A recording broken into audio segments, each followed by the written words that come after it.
الرحمن الرحيم وصلى الله على سيدنا محمد وعلى آله وصحبه وسلم. The Kitab al-Hajj. Yeah. So Sidi Mayara says that, after we begin explaining the fifth foundation from the foundations of Islam, which is Hajj. And Allah, not forbid us to attaining, the virtues of it. Now, he says, linguistically, it means to aim, qasd. So, Hajj, linguistically, means qasd. He says it's also said that it means that it's ring-fenced, that there's a repetition for the Hajj, that he is always aiming for the house, meaning the house of God.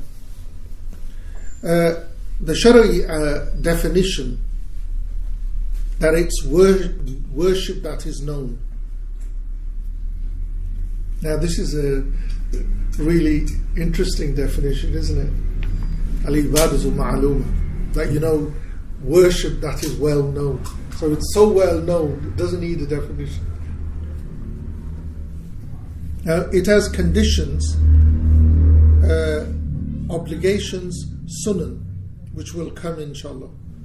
And there are a lot of hadith that are transmitted in virtue of it. Now, with Imam Malik radiallahu anhu, he's on record saying that all the Quran, all of Hajj is in the Quran. You don't need to refer, outside of the Quran.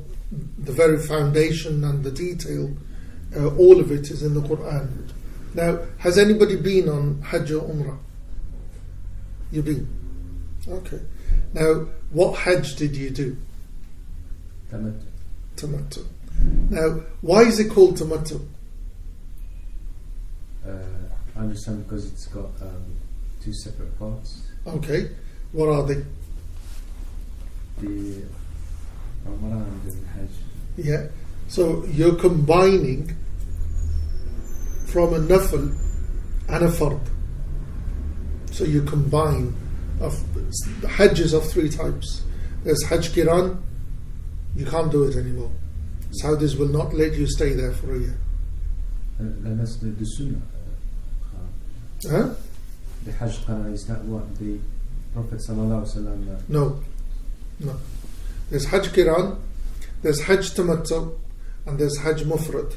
There's three types of Hajj. Now, the madhab prefers the last one, Mufrad. Yeah. Now, Qiran is where you put, your ihram on, the 3 months of Hajj, and you don't take your ihram, you don't come out of the state of ihram till your Hajj is complete. We can't do it. Saudis won't give you a visa that long. Yeah. Tamattu is what majority of the Hajj packages from this country, they do Tamattu. Tamattu is where you combine a fard with a nafl. Yeah. Umrah is a nafl, Hajj is an obligation, so you combine it. Mufrad is just the obligatory Hajj on its own. Yeah. Now, there's a running debate within scholarship, what was the last Hajj that the Prophet ﷺ did? Apart from the Malikis, everyone else says it was Tamattu. Maliki say it was Mufrad. The only difference between a Tamattu and a Mufrad is that the Tamattu will do the Hajj before they'll do the Umrah before the Hajj. Then they'll come out of the state of Ihram. And then they'll go and do some shopping and wait for the Hajj to begin, and then they'll put their ihram on and do the Hajj. The mufrad is you put on the ihram for the Hajj and you finish the Hajj, once the Hajj is done, then you do the Umrah. Yeah? So there's no the priority is the obligation rather than the nafil. Now, from this country, we as a Muslim community as a whole, we have not, organized ourselves really well. Because from this country, doesn't matter what package you go to, that's not an issue. The issue from this country is that we are having to put on. Where did you put the ihram on? The hotel. Where? In Mecca? No, for the Hajj. No, for the. Where did you go into the state of ihram? It was in between. In the airport? In Jeddah airport. No, not in the airport. Here in the airplane? No, it was there. There? Yeah. I think I understand, because a lot of people, they put their ihram on here before even going on the plane, because it's difficult on the plane. Even though I think because my family, when they said you can do it on the plane, according to their knowledge, was you can do it on the plane, but it's very difficult. And as soon as you land, the area to put the ihram on is over. I think something along those lines. It all become clear when we go through this, because what you've got to understand is there's miqat that you can't go beyond unless you're in the state of ihram. When the aeroplane flies us from this country, it goes straight to Jeddah. It flies you over the miqat.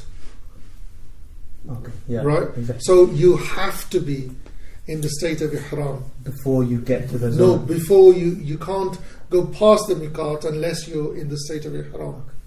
Yeah. Now, the problem that why I'm saying we're disorganized in this country is we don't actually need to fly over the miqat. If we fly into Medina. Yes. If you fly into Medina, you go outside of Medina to the Haifa, which used to be called Al-Shajara. You take your ghusl, put the ihram on, pray your 2 rakats. That's what we do. Then you begin the talbiyah for Hajj or Umrah. That is the best package. So if you're planning to go, you need to get to Medina. That's the easiest thing. Otherwise, you'll be, from Gatwick or wherever the aeroplane's flying from, you'll be putting on your ihram, or on the plane, you'll be putting on the ihram and beginning the talbiyah. Because all people need to do is lobby these Hajj companies saying, we want a package that flies us into Medina first. Problem sorted. Okay. Now, Hajj, verse 229 and 230. The Hajj is a fard obligation once in a lifetime. If any of its pillars are left out, it cannot be made good. These pillars are 230. Entering Ihram, the sa'i between Safa and Marwa, standing on Arafah the night before the day of sacrifice, followed by the tawaf. Okay. Now,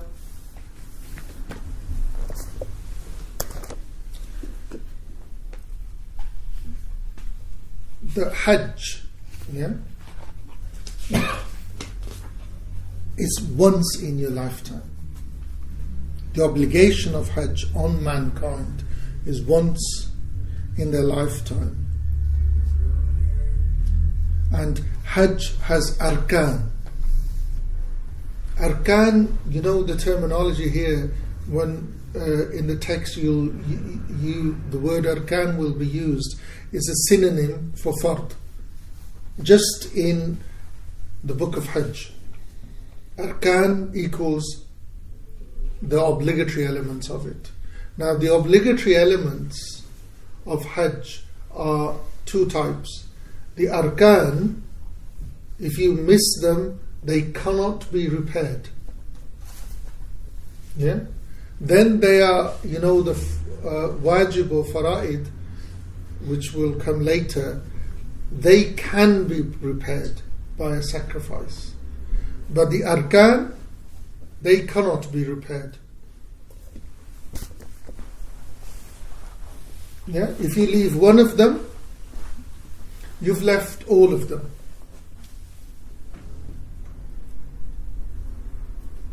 And they cannot be repaired by, a blood sacrifice. So the arkan are 4 of Hajj. The ihram, that's the first. The sa'i, this is, the running between Safa and Marwa. The standing at Arafah on the night of to the night of Eid al-Adha.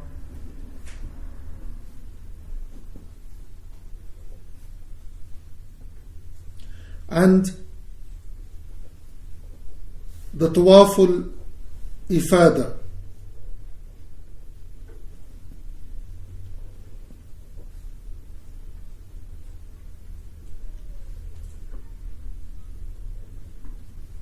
So these are, the arkan, the fundamentals of Hajj. Without these, there's no Hajj. You miss one of them, you've missed all of them.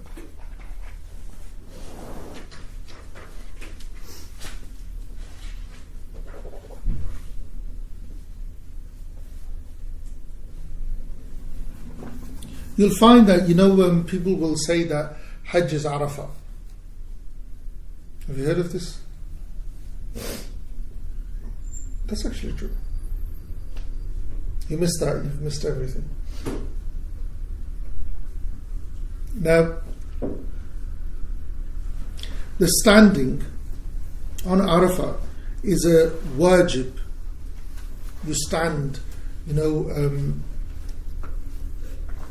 from after you've prayed Dhuhr and Asr.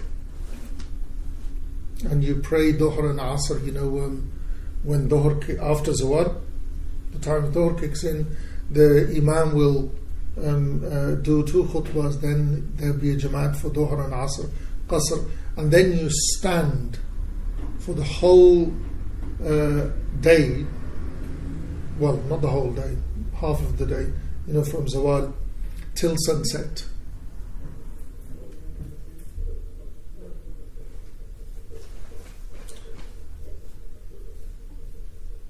Now the Tawaf al-Qudum, the Tawaf in Hajj, there are 3 Tawafs. Now, if you take them, as they come, there's the welcome Tawaf al-Qudum, the welcome Tawaf. Now, this is a wajib which can be repaired. I'll be repeating myself because he's going to cover this in detail soon. Yeah? The Tawaf al-Qudum is a welcome Tawaf. Now this is a Tawaf that can be repaired. It's a wajib which can be repaired. Then there's Tawaf al-Ifada.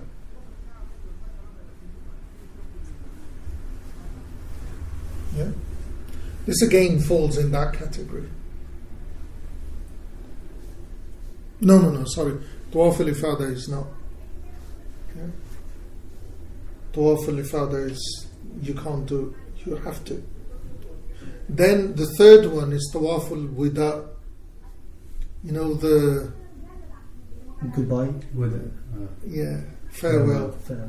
Yeah. So there's the welcome tawaf. Tawaf al-Qudum is, where when you come and greet. There's the tawaf al-Ifada is the day after Hajj. Then the tawaf al-Wida is the day that you leave. Only one of these, the tawaf al-Ifada, is the one that can't be repaired. Sorry, which one can't be repaired?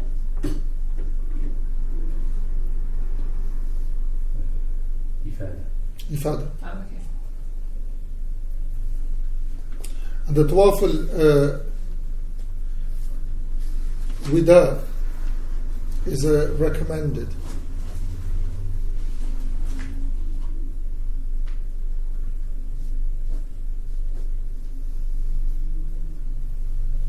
So the tawaf al-Ifada is the rukn.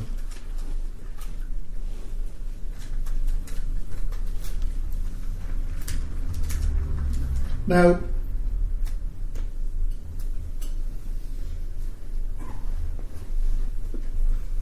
the obligatory nature of the Hajj is established from the book and the Sunnah and the consensus, ijma. Someone who denies the obligation of it disbelieves and apostatizes. It's kafir murtad. Someone who accepts the obligation of it but leaves it, he has God to answer to. He answers to God.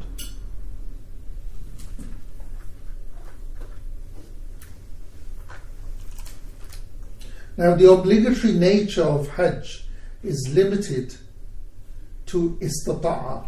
This word is the only word that, God uses, condition that God lays down in the Quran. Even in the hadith, man hajj istata'a ilayhi sabila, that, if you can find the way or the means, from here to Makkah. That's the obligatory nature of it. Now, all the conditions of, Hajj are in this one word, istata'a. In this one word.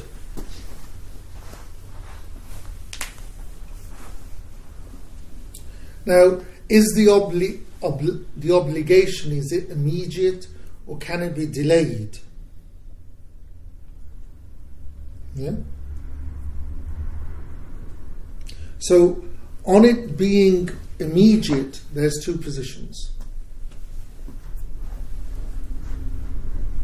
Yeah. And I've mentioned this in the past that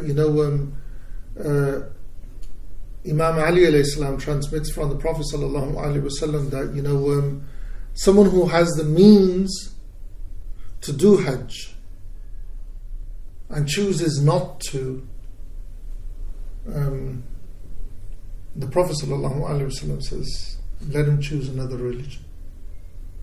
Let him choose another deen, not mine. And I think that speaks volumes. Yeah, that speaks volumes. Before we go any further, the conditions of Hajj. There are conditions of obligation and conditions of validity. Yeah? The conditions of obligation are that being free. Yeah? Pubescent. Being sane.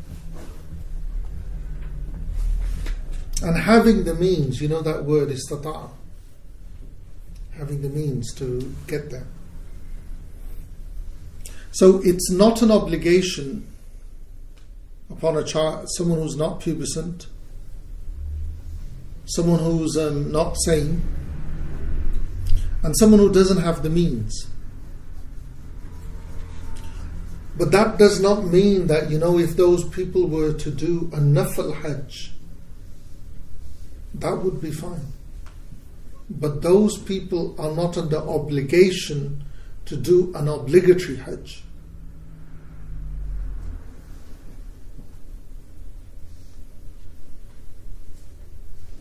And that would,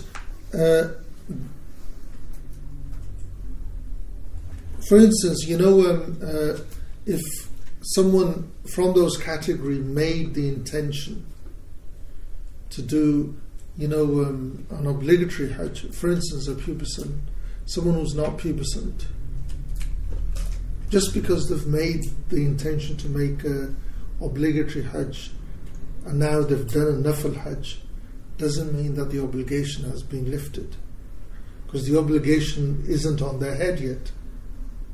Only when they become pubescent will the obligation of Hajj fall upon them.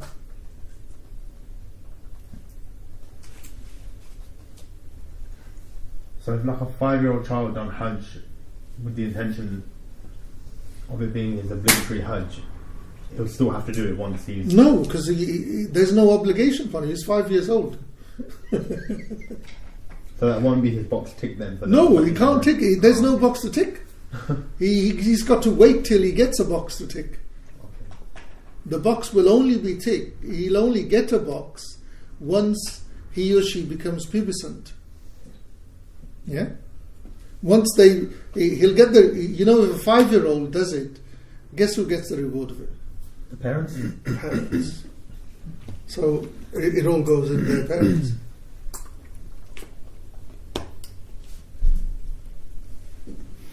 Now, if a child becomes pubescent, a slave is freed, and they have already begun a nafil Hajj, they now suddenly can't change the intention. It will still stay a nafil Hajj.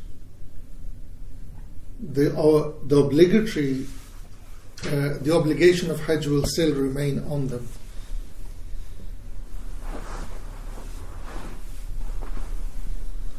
Does that make sense? Yeah. Okay. Now, the condition of validity is Islam, only Islam. It's not valid from an unbeliever, from a kafir.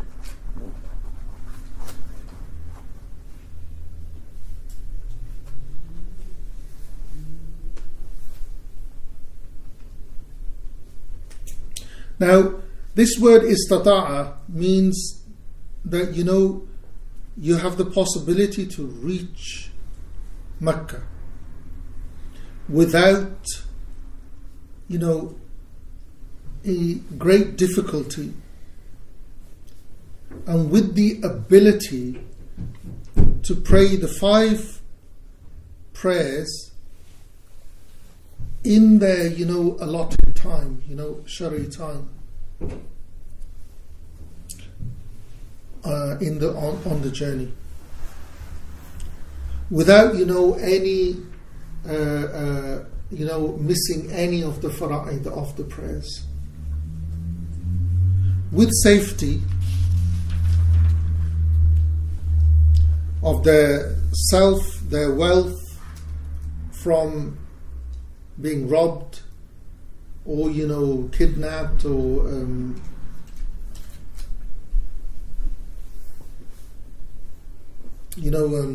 being taxed, like you're paying a tax to go through a certain area. Otherwise, it's not an obligation upon a Muslim.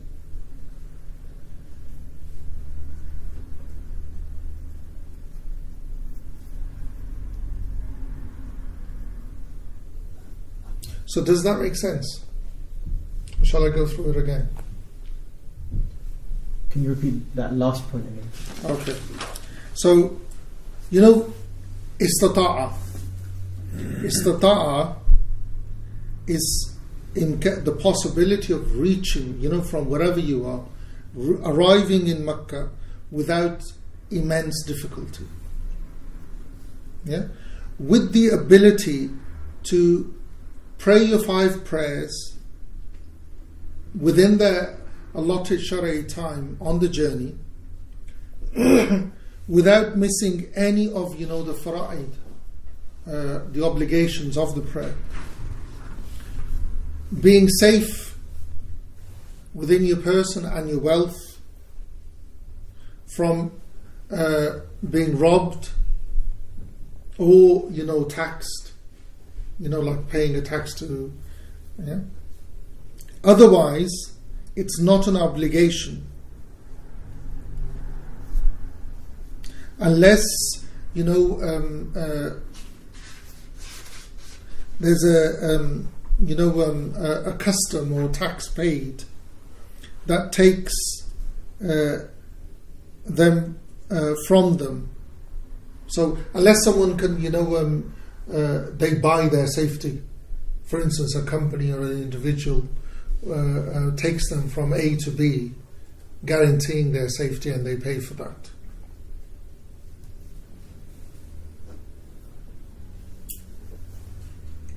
Does that make sense? Yeah. Now, what do you think is missing?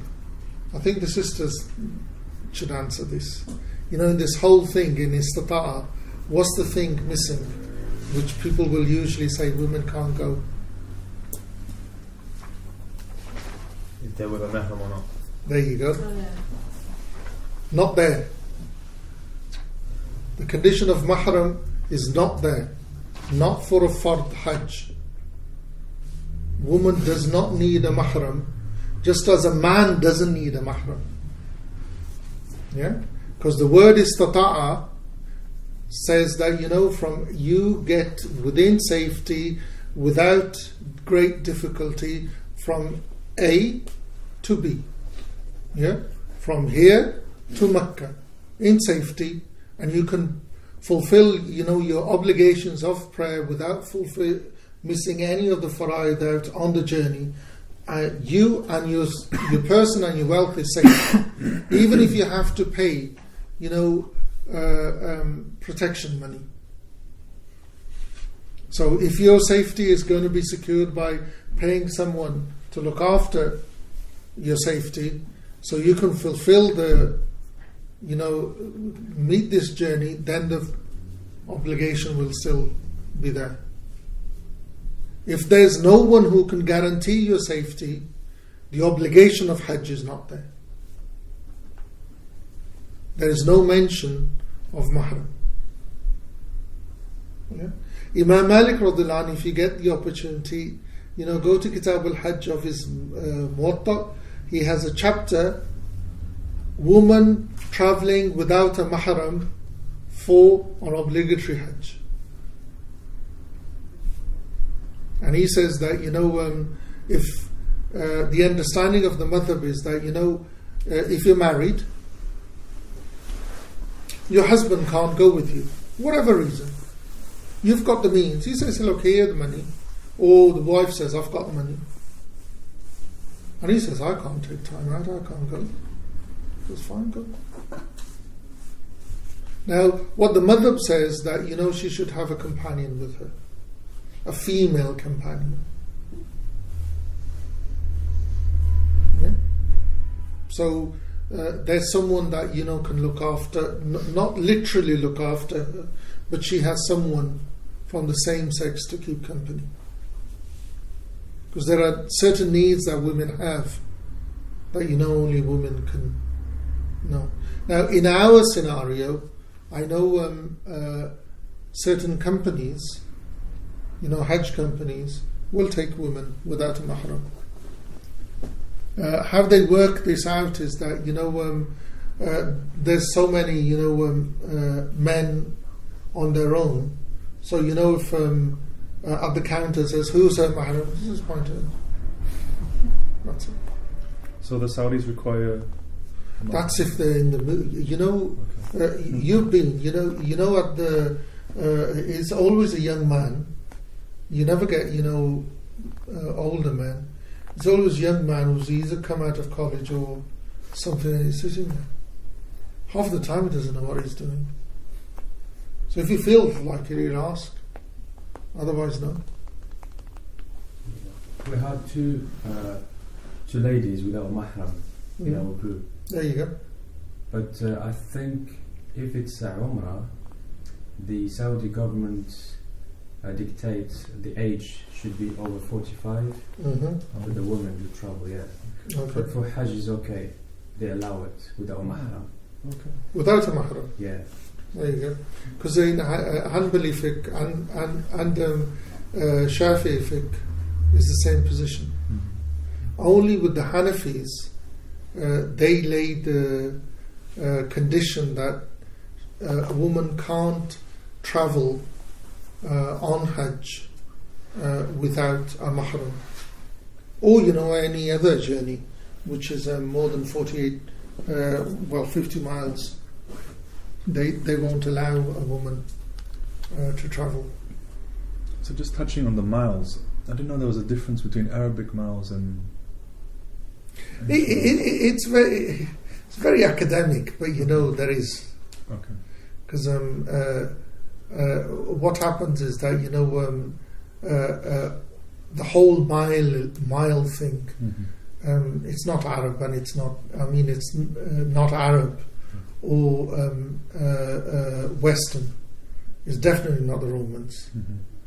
It's actually Babylonian. Okay. And if you trace it back, it used to be, they used to have a chain, and they used to measure it that way. And then, the Roman mile became, because of universal, because, the Roman Empire. And then the Muslims just, it was there, so they used it. It's like, I'll give you a classic example.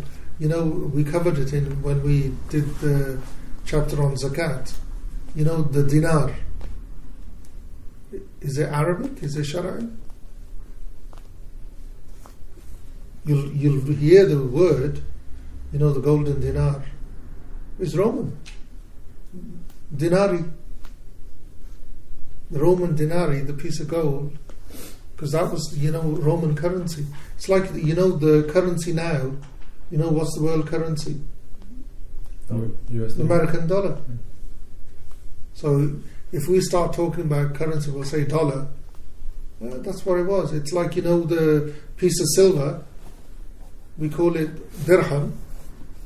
Yeah? It's actually this drachma. It's what the the superpowers at that time, that's the currency they had, and that's what Muslims took over. It's the same with the mile. The imperial mile, the imperial measures are different to, for instance, the kilos and kilometers. And the English mile is different to the Shara'i mile. But it's a couple of miles, which is not that much. But about the woman, the madhab doesn't make any difference. When it is a wajib journey, the underlying thing is that if there's a wajib journey, if she's traveling in a group, no problem. Yeah. And you have Imam Baji, in his commentary on the Muwatta al-Muntaqa, he even goes further than the wajib journey. He says that when a woman travels in a caravan, he says it's like she's in the city. So the condition of mahram. In the city, she doesn't need a mahram. But he says when they're in a caravan, because the caravans are like similar. There were small cities on foot, small towns. So he said there's no difference. But you do find that our fiqh, jurisprudence, especially Sunni jurisprudence. I don't know about the Shia. Well, the Shia always, they have a different understanding. Has never, kept pace to where we are now. Where we are now. Yeah? And for instance, in aeroplanes, trains, coaches, is it the same when you're on, a camel caravan? It's a total different world. The safety of a woman on a plane and on a train and on a coach, is greater than a woman on a caravan. Yes. Yes. Now, Imam Baji is saying that a woman in a caravan is like she's in a city. It's because of the people and everyone else there, and there's exactly, if not more, on planes and coaches. But again, I'm talking about wajib journeys. I'm not talking about nafil journeys. So wajib journey where they've got to do Hajj or visit their parents, go and learn wajib knowledge.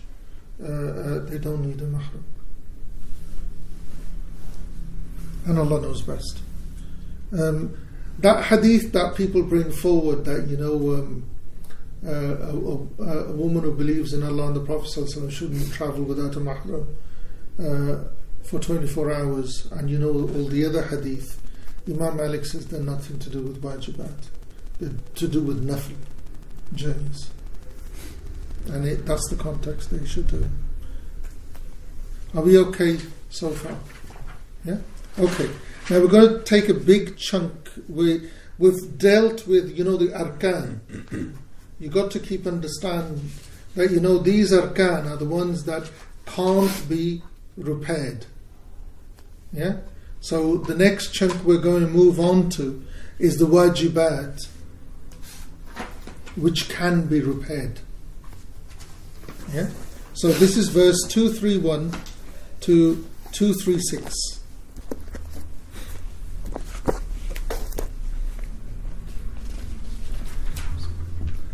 The obligations other than the pillars are made good by a sacrifice. Among them, the tawaf made on arrival, 232, and joining it immediately to the side, walking in both the 2 raka'ats of the tawaf if the tawaf is of the kind which is incumbent, i.e. tawaf al-qudum and al-ifada. 233, staying at Muzdalifah on the return, spending 3 nights at Mina after Arafah. 234, entering the ihram by the appointed places at Dhul Hulayfa for the people of Taib, at Al-Juhfa for Sham, Greater Syria, Egypt and the West. 235, at Qarn for the highlands of Najd, of the Arabian Peninsula, at Dat al-Irq for Iraq, Fars and the East, La Yamyam for the Yemen and India, and whoever arrives via these miqat, even if not from these regions, should do the same as those of these regions. So 236 as well? 236. Not wearing anything sewn, declaring labaik, Allahumma labaik, shaving the head and stoning the shaitans. Okay. Now, the actions that are sought from someone on Hajj,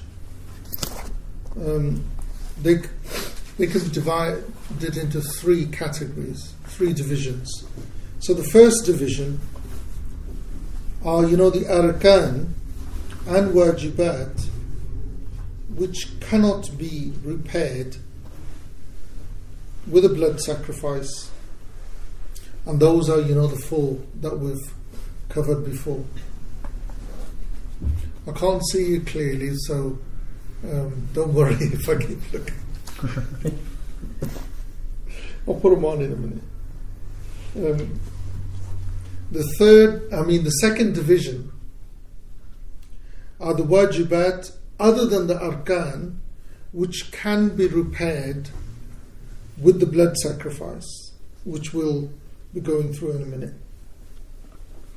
The third division are the sunan, the recommendations. The obligation is not to leave a thing from them. Yeah? And these are like, the ghusl, which you make before you put, the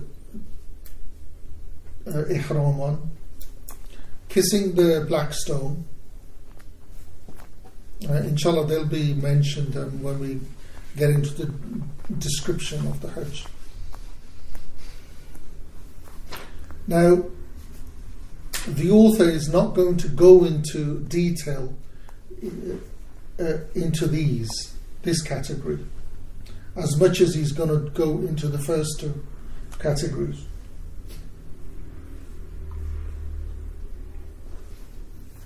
So he'll talk about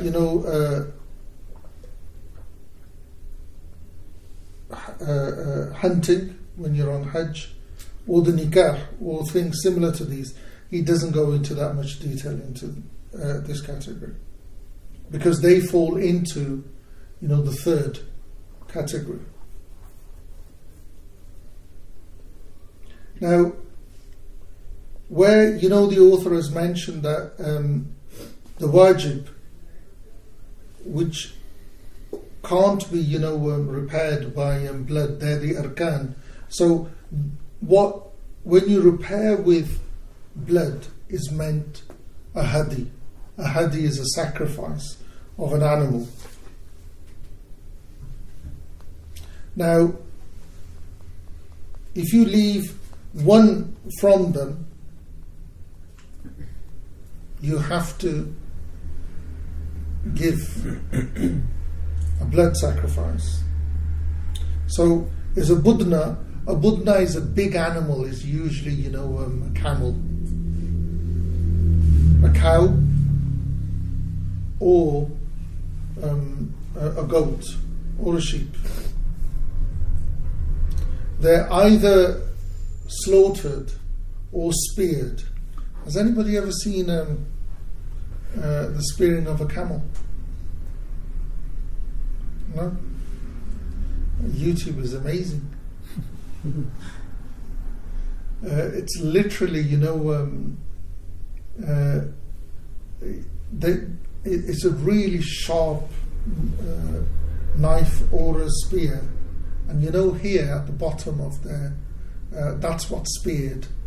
A camel is always speared because that's the quickest way. It's literally you go underneath and you push it up and pull it out. It's literally the tap opened. The whole blood just gushes out. Just like when you slaughter a cow or a smaller animal, you always slit the throat. But with a bigger animal, you can spear it.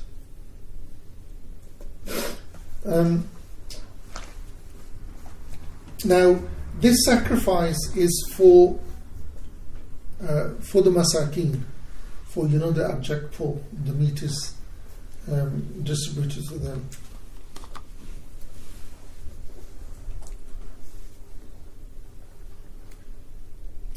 Now, he's counted, 11 things for which there is a blood sacrifice to pay. It'll come to 10, but Arabs are brilliant at counting. So the first is the tawaf al-qudum. These are actions. If you leave them, you can repair them by sacrificing an animal.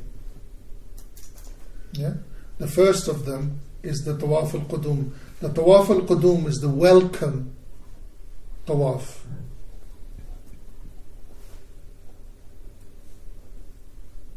If you leave it on purpose, out of choice, you will have to pay blood sacrifice. But if you come late, then you don't do the welcome.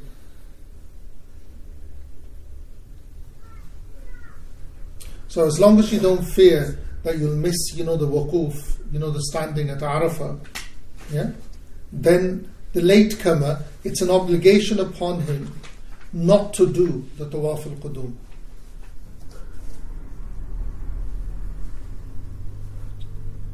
And there's no blood sacrifice for him to pay.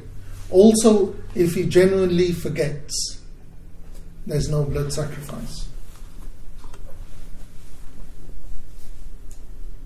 And the madhab of Ibn Qasim is that there's no blood sacrifice for this. So there is only hadi if it's intentional, deliberate. Intentional, deliberate. Otherwise, no. Yeah. If you come late, then it's an obligation upon you not to do it, because you've got to get to Arafah, because that you don't want to miss that. If there's any fear that you'll miss Arafah, you drop this, and there's no blood sacrifice. If you leave it out of choice, with full knowledge, you've got to pray.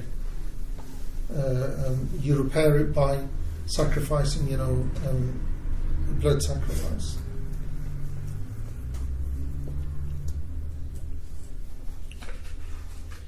Now, from this, number 2 would be adding, the sa'i to the tawaf al-qudum.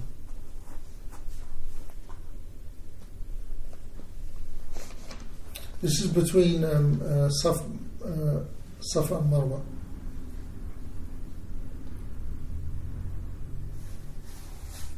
Now, if you don't, add it, you can add this later.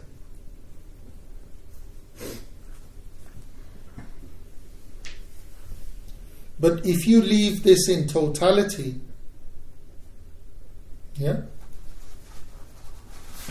then you have to sacrifice, a blood sacrifice.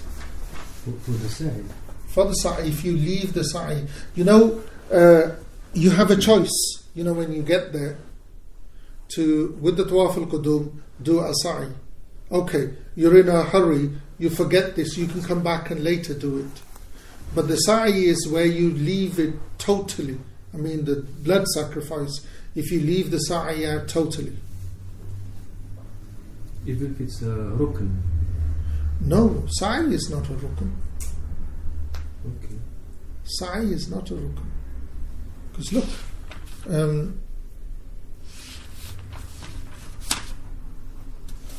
the rukn, there are 4 arkan. Yeah. Ihram wa sa'i waquf al-Arafah. Yeah, but this is attached to, tawaf al-qudum. It's not independent. Do you understand? This is attached to the welcome. Just the welcome tawaf, and the welcome tawaf is a wajib. So you can't, say that sa'i is a rukn. Right. So because it's attached to that, if you leave it ra'asan in totality, because here you've got the option, to add it when you do tawaf next time. Tawaf al-ifada, you can add it if you leave it at tawaf al-qudum. But if you leave the sa'i totally out, you have to pay a blood sacrifice.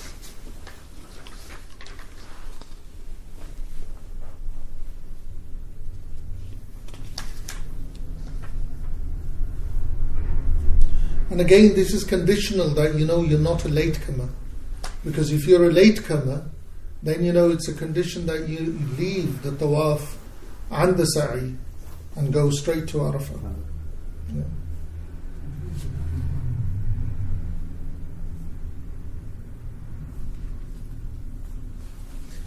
Would that mean you'd be doing the Safa Marwa circuits twice then? Only do it once. Only do it once? Only once. Because there's No, there's 3 tawafs. Yeah. There's 3 tawafs in Hajj. Yeah? One is a rukn, one is a wajib, and one is a mustahab. But the sa'i is only once. Okay. There's 3 tawafs. And then you do sa'i with the... No, only once. Because there's one of the circuits is with Arkan. Say it again? Arkan. No, don't worry. It'll make sense. What you've got to understand is sa'i between Safa and Marwa is only done once. Okay. If you do it more than once, good on you, but you only have to do it once. So the best time to do it would then be after the you're welcome tawaf. No, the best time would be with the welcome tawaf. With the welcome tawaf. With the welcome tawaf. So if you've done it that one time, then the 4 conditions that you need to have a Hajj, one of them's done one. Yeah. It's not, sa'i is not independent on its own. Yeah. It's dependent on. So, but like you were saying, you need a sacrifice of an animal if you don't perform. If you leave it totally out. Totally out. So, because you can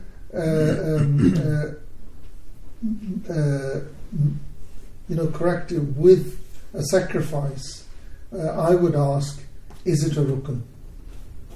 Yeah, exactly. That's what I was thinking. No, that's the question that needs.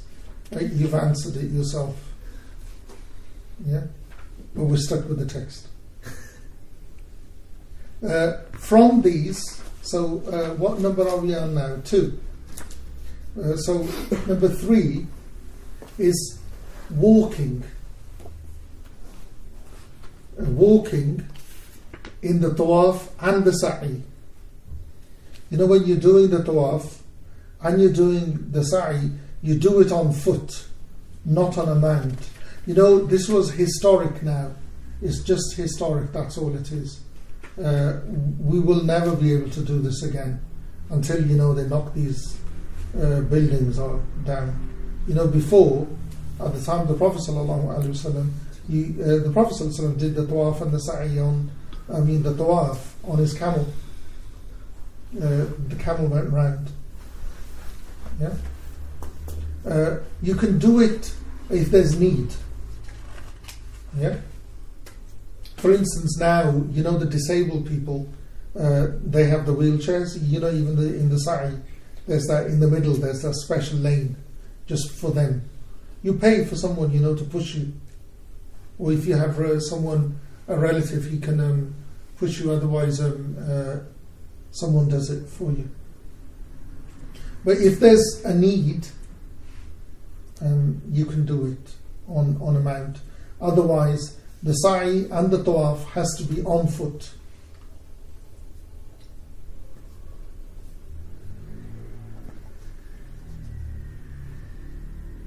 Yeah. Okay. Now, if you are old, you're permitted to mount.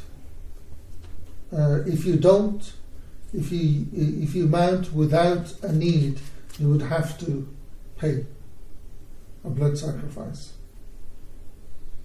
Okay.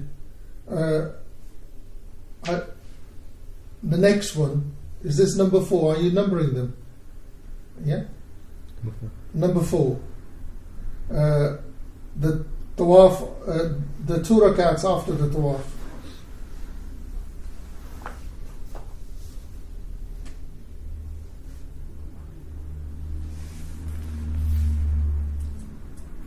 And these are attached, to the tawaf al-qudum and the tawaf al-ifada.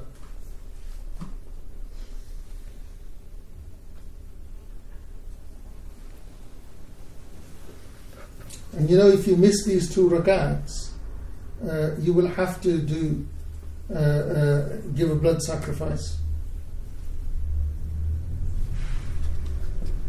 Even if you forgot them, if you left them out of forgetfulness, you would still have to.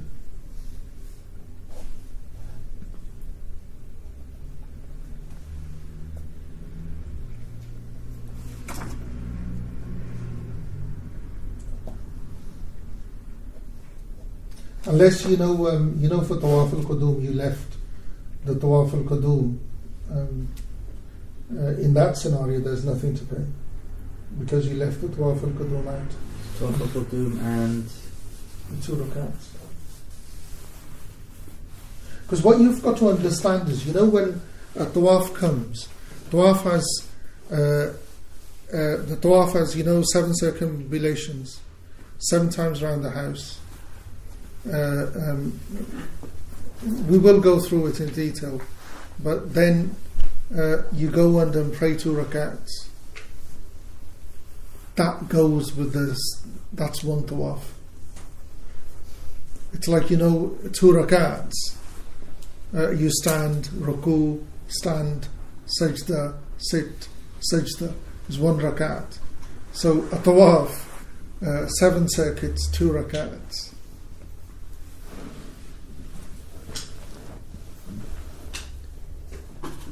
But these are, to do with, the Tawaf al-Qudum and Tawaf al-Ifadah.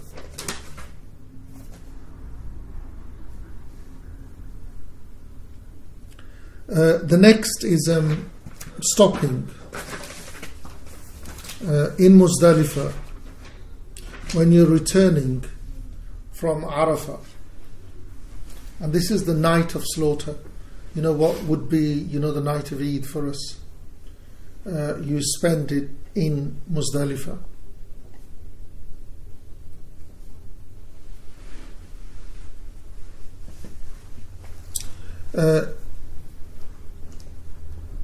Historically, you would travel on your camel, so you can't just get your camel to kneel to fulfill the condition.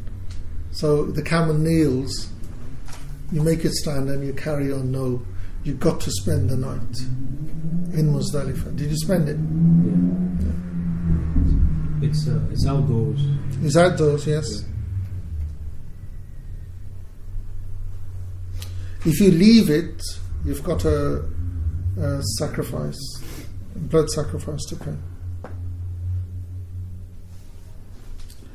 From these is spending 3 nights in Mina for stoning the Jamarat.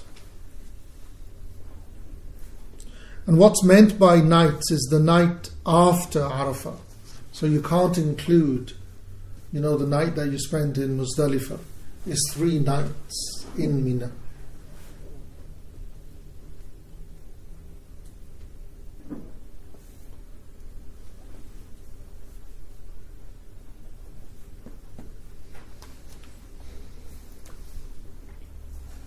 If you leave, all of it out, or if you just spend 1 night there, you've got a blood sacrifice to do. Yeah.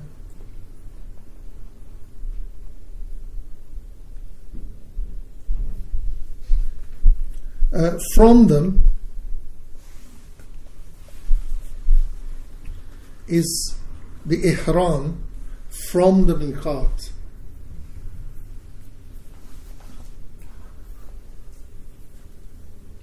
So if you pass the miqat seeking Hajj or Umrah, you've sinned. If you put on the ihram after you've passed it, you've got, a blood sacrifice to give, even if you return back.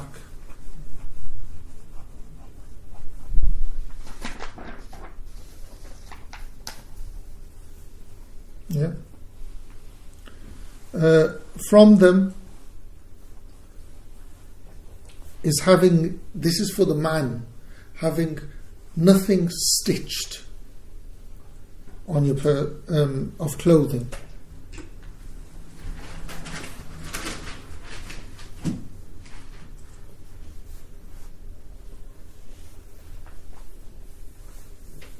And this is, specifically for a man, not for a woman. A woman has, she wears the clothes, stitched clothing. Now, if someone leaves this out without a valid excuse, they've got a blood sacrifice to give.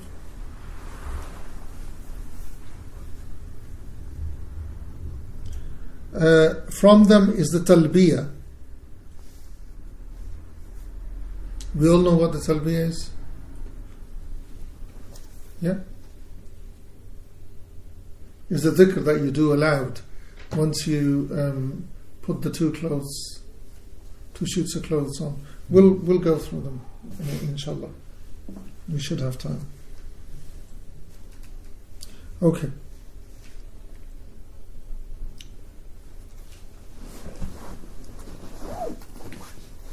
If you leave them out totally, or leave them out until you do the tawaf,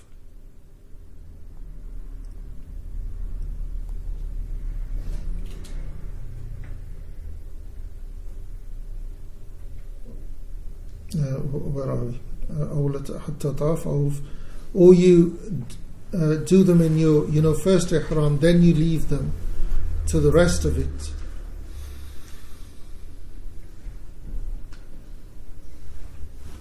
Ibn Arafah says that you've got to give blood. Sidi Khalil says no.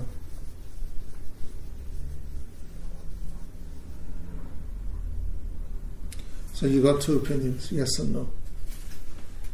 Yeah. But as a general rule, you don't leave the talbiyah. From these is, shaving.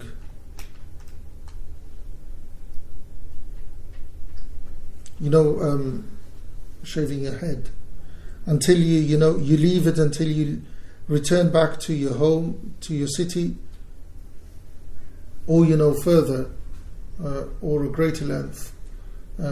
You've got blood sacrifice to give. From these is stoning. The jamarat. They used to be pillars. Now they're walls. Very well, brilliant engineering. Hats off. It's the Swedes who designed it. No accidents, inshallah. Stoning. If you leave the stoning, you've got, you're under obligation to pay, give a blood sacrifice. If you leave it in totality, or if you leave one of, the jamarat, the places that you stone from the three, or you leave, the stone, a stone, when you're stoning.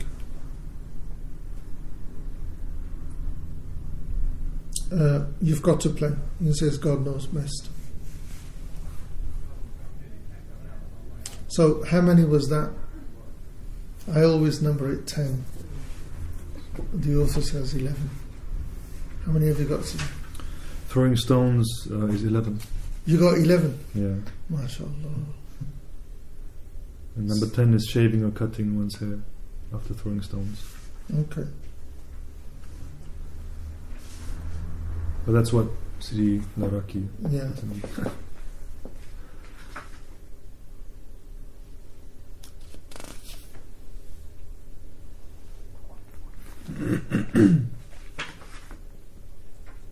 What you find is that all of this shows you how complicated it is, and that those are just 11.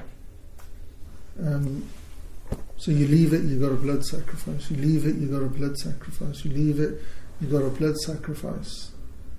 So Shaykh, with the ihram, is if we leave it, then is that a blood sacrifice, or because if you remember you haven't done it, and then you go back outside to the miqat and then you put on your ihram and then come back in, that's just a blood sacrifice?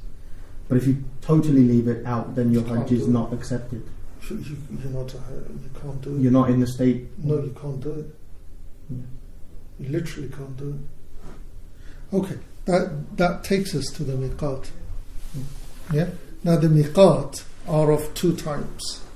There's of place and of time. Yeah. Now they're different from different countries, which part of the world that we come from. So from for the people of Medina is Dhul Halifa or Dhul Halifa. Yeah. And and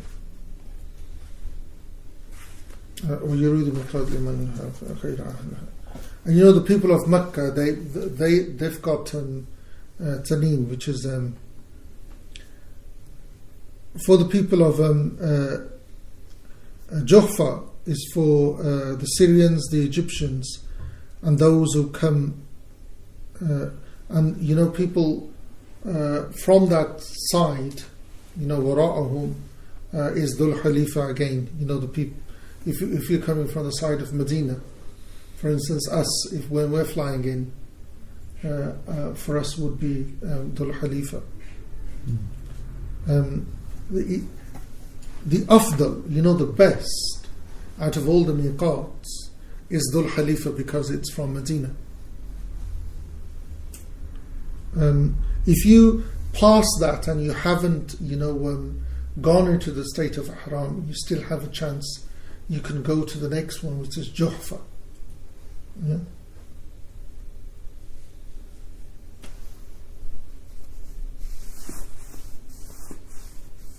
But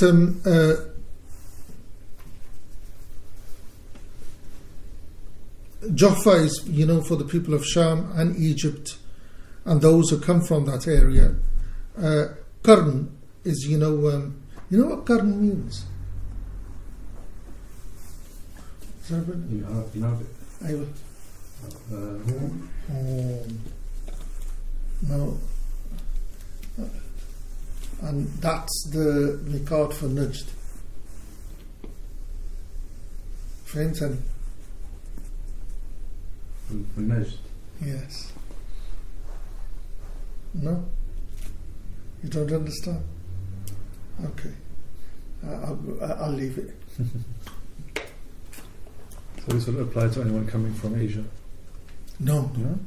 From the East? No. Najd is for Najd. Leave Najd for Najdis. Okay. It's the story about Najd. Go on. تفضل. No, it's okay. Because the Najdis asked the Prophet because the Prophet was making dua. He made it for Sham, he made it for Yemen, he made it for Bahrain, and they said Najd, and he didn't make dua for them. You know that one? Yeah. And he pointed, he says that, Qarn Shaitan, the horn of Shaitan will rise, and he pointed to the east. And all the fitna that we're having now is the fitna that came from Najd.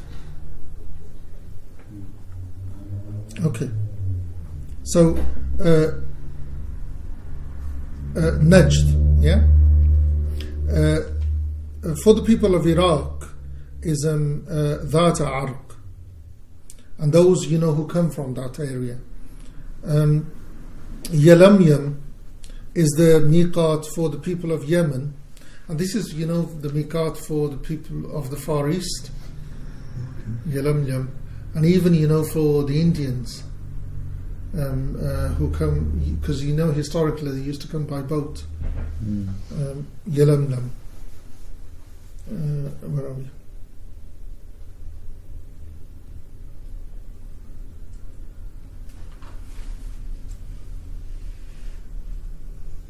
Now, the miqat zamani, do you understand this concept of miqat? It's like, look, this is the haram, yeah, and right round it there are boundary lines. It's like connecting the dots. You connect the cities. No, it's not cities. It's literally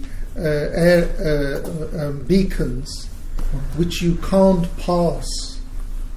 For you to enter that area, you got to go into the state of ihram. Yeah, and if you don't, then you've got to pay. And it literally surrounds the sanctuary of Mecca. Now, that's the physical miqat. The miqat of the time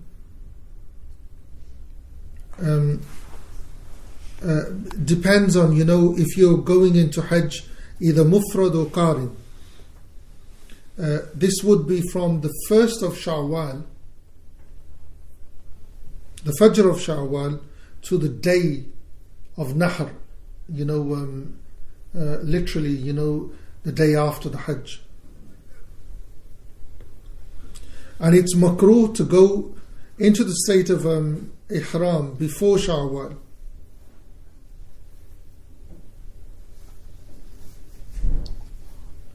As to the state of ihram for Umrah, this is the whole year. Yeah. So for Hajj you can't do it before the Fajr of the 1st of Shawwal. And just for the 3 types of Qarin, Mufrad, Tamattu is you just combine it. Of course, yeah. Mm-hmm. You just combine it. Yeah.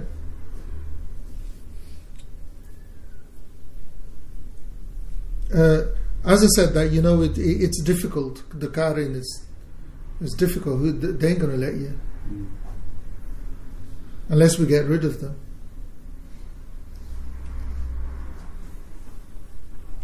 As to the physical, the makan, people are either in Mecca or people reach it. Yeah.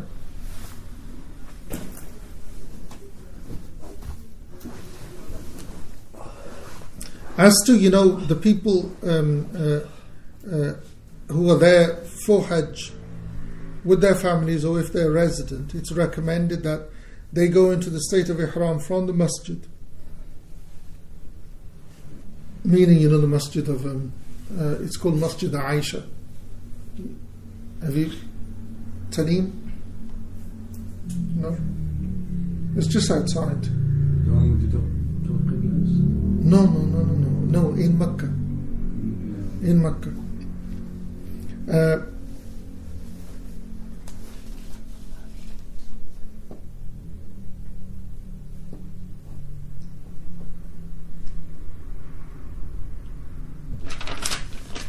Okay. In Mecca, there's it's called Masjid Aisha or Tanim. The people of Mecca go. If you've come, from outside and you're in Mecca, you go there and you begin your ihram, for Umrah. If you're already there for Hajj, then wherever you are, because you already made the intention for Hajj, you'll just begin the ihram from your houses. I think because we land first at Medina. Yeah. We spent a week in Medina. Yeah. Then we went to Mecca, and on the way you stopped at Dhul Halifa. Yeah, to put on ihram. Ihram.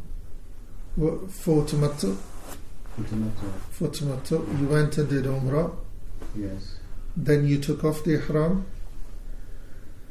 No. I don't think. No? You can't remember? I remember. Okay, it's okay. Okay, no problem.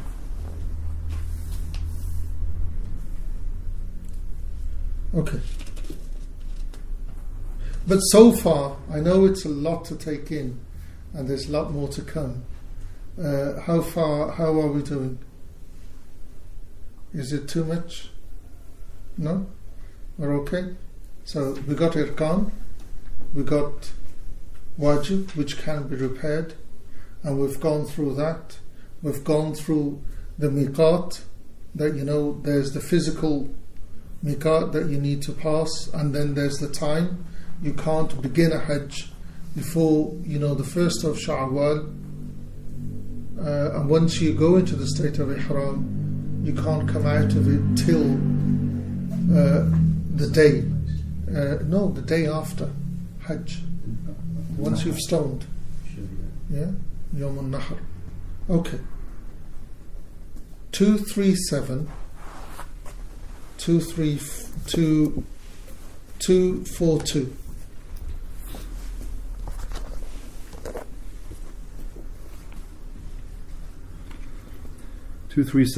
And if you wish to adhere to the order of the acts of your Hajj, then listen to an explanation of it and concentrate your thoughts. 238. If you arrive at the village called Rabi on the east coast of the Red Sea, then clean yourself by shaving the pubes, plucking the armpits, and trimming the moustache and nails, and make a ghusl like the obligatory one before Jummah, just before beginning the ihram. 239. Wear 2 pieces of seamless cloth, one about the torso and one about the waist, and a pair of sandals. Accompany the sacrificial animal and make 2 rak'ats. 240. Reciting Surat Al-Kafirun, the rejectors, and then Al-Ikhlas, sincerity. Enter into the ihram whether you are mounted or walking. 241. With the intention, accompanied by the words associated with it, namely the talbiyah and the takbir, or the action associated with it, like setting out to walk towards the places of the rites immediately before the entering the ihram. And 242. And this talbiyah is to be repeated every time there is a change of state, like standing, sitting, or mounting, or after the salah. Okay. Was that 242? 242, yes. Okay. Now then.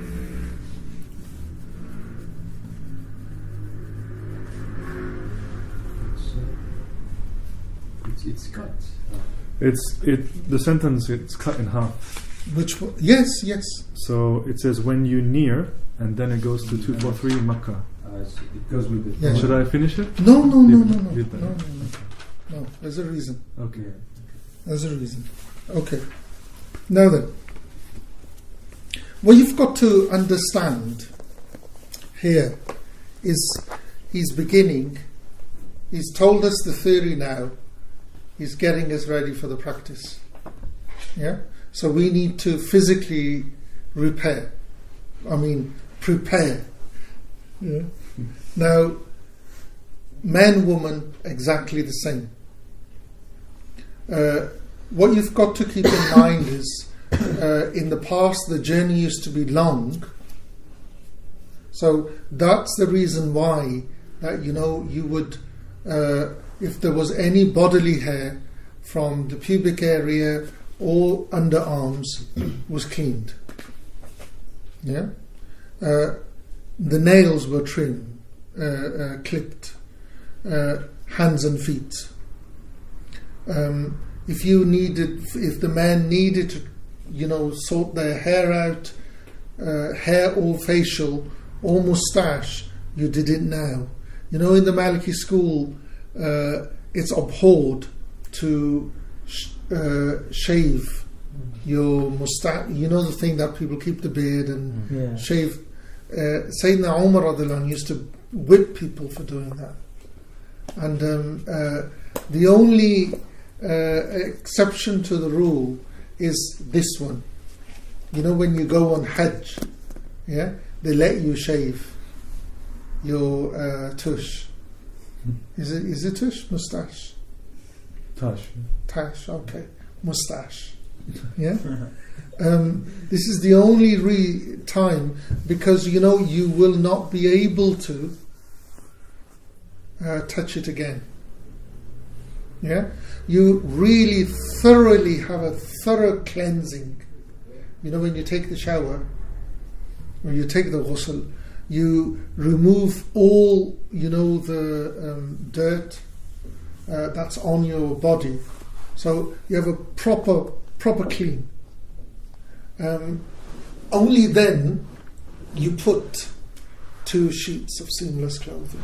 Women will use, whatever clothing they've taken with them, whatever is comfortable for them on Hajj. For them, there isn't any, specified clothing. It's just for men that they need, 2 sheet unstitched piece of clothing. Now, once you've taken the ghusl, you've put your 2 sheets of cloth around. If I'd known, I would have. Do you know how to put it on? You know how you put a sarong on? Yeah. That's it. You know how to put No. But is it one open piece? Or it's 2 open pieces of cloth. Okay. 2 open pieces of cloth, and you literally, wherever people come from, part of the world, they will do them their way. Yeah, the southeastern people, the Malays, Indonesians, people from that part of the world, they will do it that way. Mm-hmm. Yeah, the South Asians will do it that way. The Bengalis will do it that way. The Punjabis and the others, they will do like we put the dhoti on. They'll do it their way. It's beautiful to see the different cultures. And then you get the Yemenis, they will do it their way. The futta. What they do is they fold it like the Southern Indians, and then they tuck it in. That's how the Yemenis do it. The the Southeast Asians, they do it that way. The Bengalis do it that way as well. Whichever way you learn or do it, you put it on that way. What you've got to make sure is that it's secure.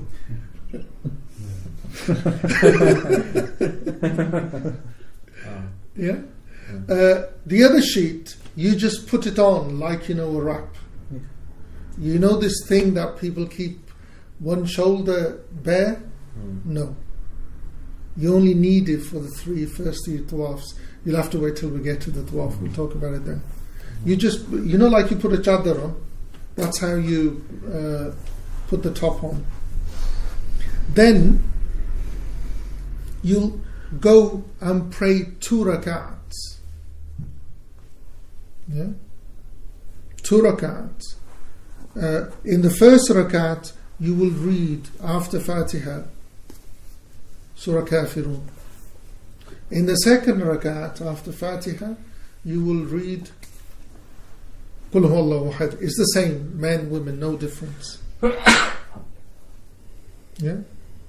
Now, the next bit is really important. This is where Malikis and Shafis differ. Malikis and Hanafis, we differ. Is we don't make the talbiyah from there. Hanafis will do it straight from the musalla. Once they say Assalamu alaikum, they will make the intention and start saying the talbiyah.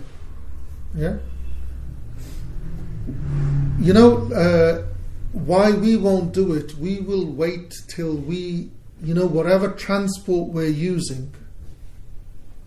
So traditionally it used to be the camel or horse, or if you were on foot.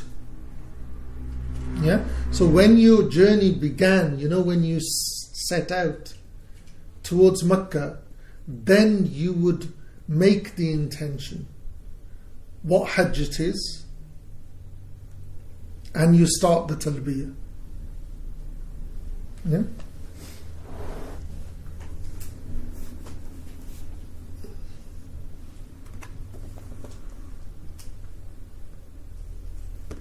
Sorry, I'm a bit lost. Where do we pray these 2 units of prayer? Is that at the station, or is it? This is the problem. This is what I said at the beginning. We are totally disorganized in this country. Yeah, you'll end up praying them at the airport, at Gatwick or Heathrow, whichever one you're praying.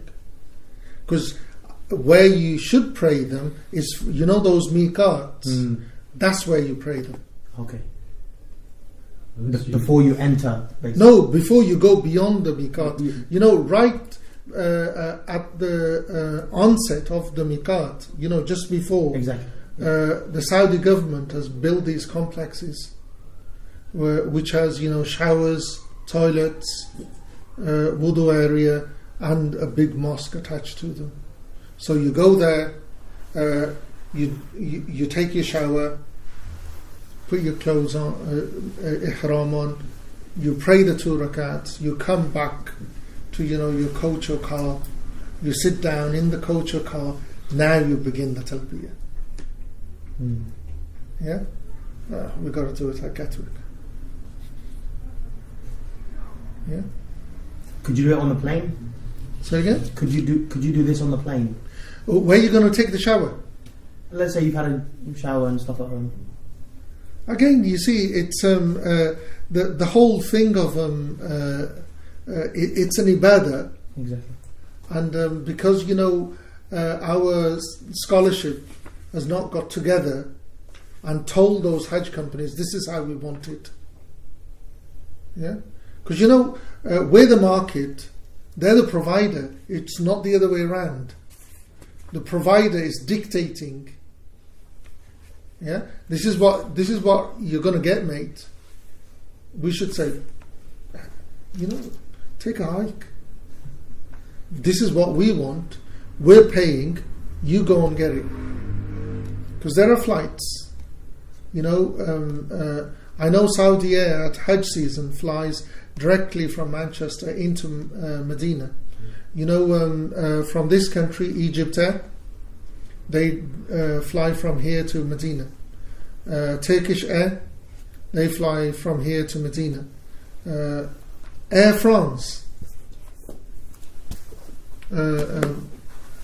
It's just that we've got to demand it, because at the end of the day they're travel agents. Yeah. So once you whichever mode you're taking to get to Mecca, if you're using a coach, but a car, you ain't going to walk now. Soon, inshallah, the trains will kick in, so you could catch the trains. But the talbiyah will begin straight away. Labbaik Allahumma labbaik, labbaik la sharika lak, labbaik innal hamda wa ni'mata lak, to the end. You keep saying this till if you meet someone, you say it. When you say farewell, you say it. After each prayer, you say it. When you go to sleep, you say it. When you get up, you say it. If you're sitting down, you say it. When you stand up, you say it. In every, until you reach Makkah, that's your dhikr. Yeah? Does that make sense? Are we clear on this so far? Yeah?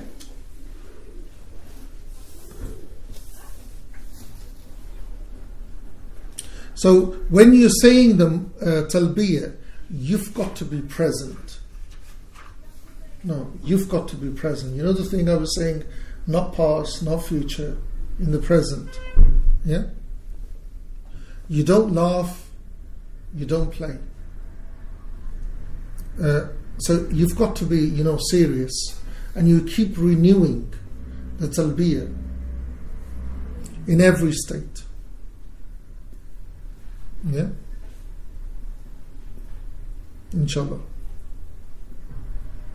The loudness, how loud should it be?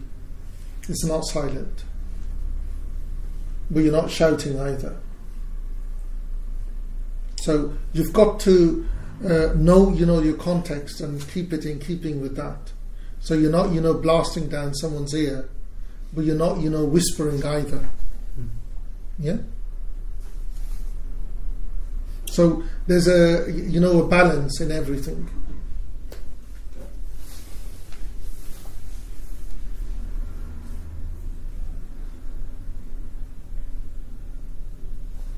Okay. Now then, so you'll continue in this state till you get near to Mecca. Yeah. Now, when you get to Mecca, who's got the translation of this? So, when you get to Mecca, 243.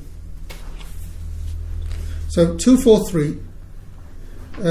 You get to Mecca. You make a ghusl, adhu tuwa, without rubbing, and enter by Quda Athaniya. 244. When you reach the houses, then leave off the invocation of Talbiyah and all other activity and go. 245. To the house from the gate of peace, kiss the black stone, say Allahu Akbar, and perform 246 7 tawafs of the house with the house on your left, and say 246 and say Allahu Akbar when kissing that stone. 247. Whenever passing by it, likewise the Yemeni corner, however,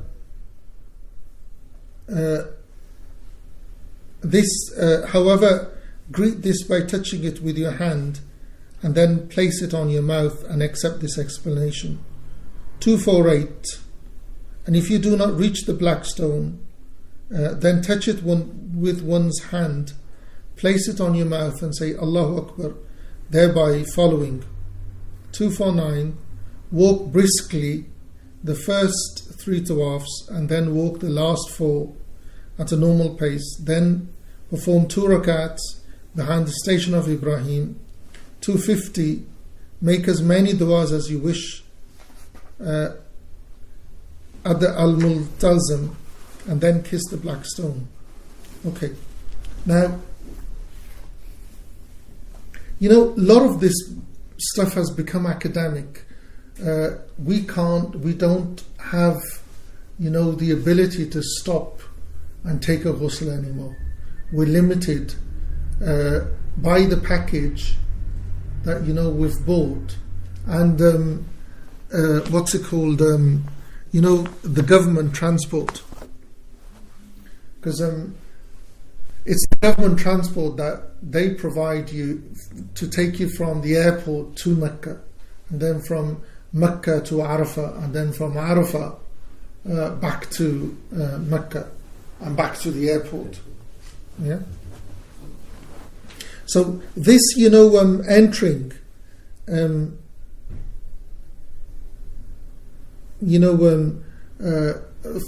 Mecca through that way, or stopping and taking ghusl, we physically can't do it. Yeah. So when you do reach Mecca, you stop the tawaf. The talbiyah.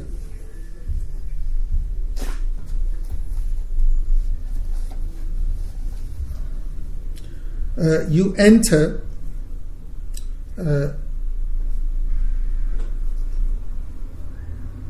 everything else. Once you get to Mecca,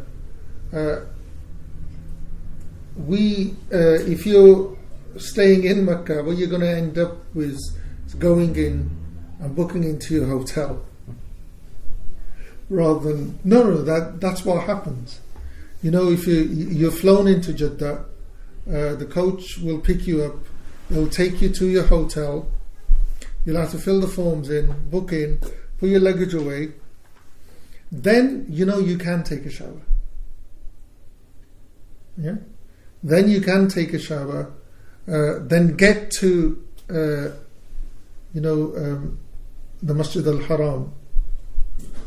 You can, if you know which gate is Bab al-Salam, you can enter through it. They're all numbered. What's the biggest one called now? Abdul Aziz. Subhanallah wa bihamdihi. Subhanallah wa bihamdihi. Yeah, not Bab al-Salam, Bab Abdul Aziz. Yeah. So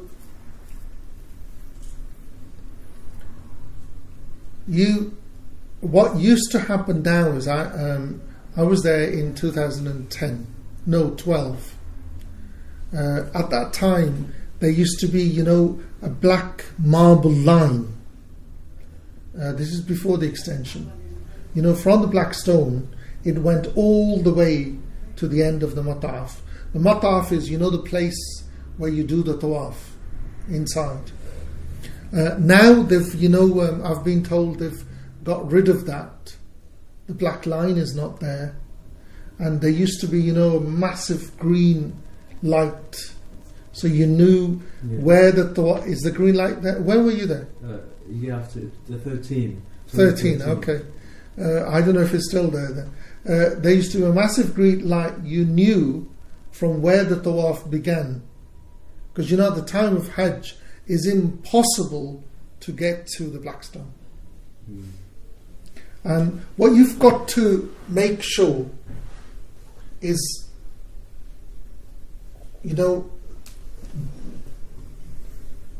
you've got to keep calm, and you've got to make sure you don't lose your temper, don't get angry, and you stay in the moment. And also make sure that you don't make other people angry. So no pushing, no shoving. It's important, because you're literally in the presence of God. Every tawaf begins and ends at the black stone. So does anybody know why so the first thing you do is, if you can, get to the black stone and kiss it. Does anybody know why?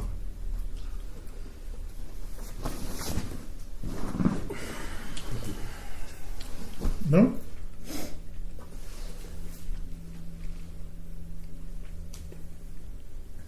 How do the Moroccans greet their teacher?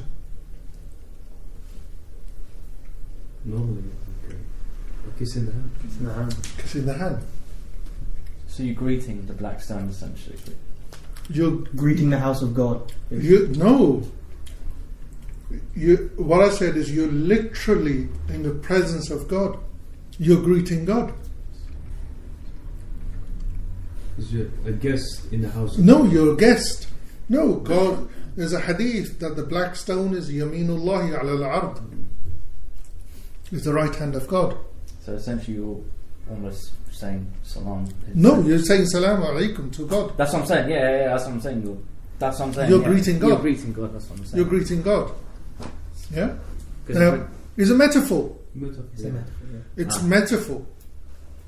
It's not real. No. It's actually, metaphor.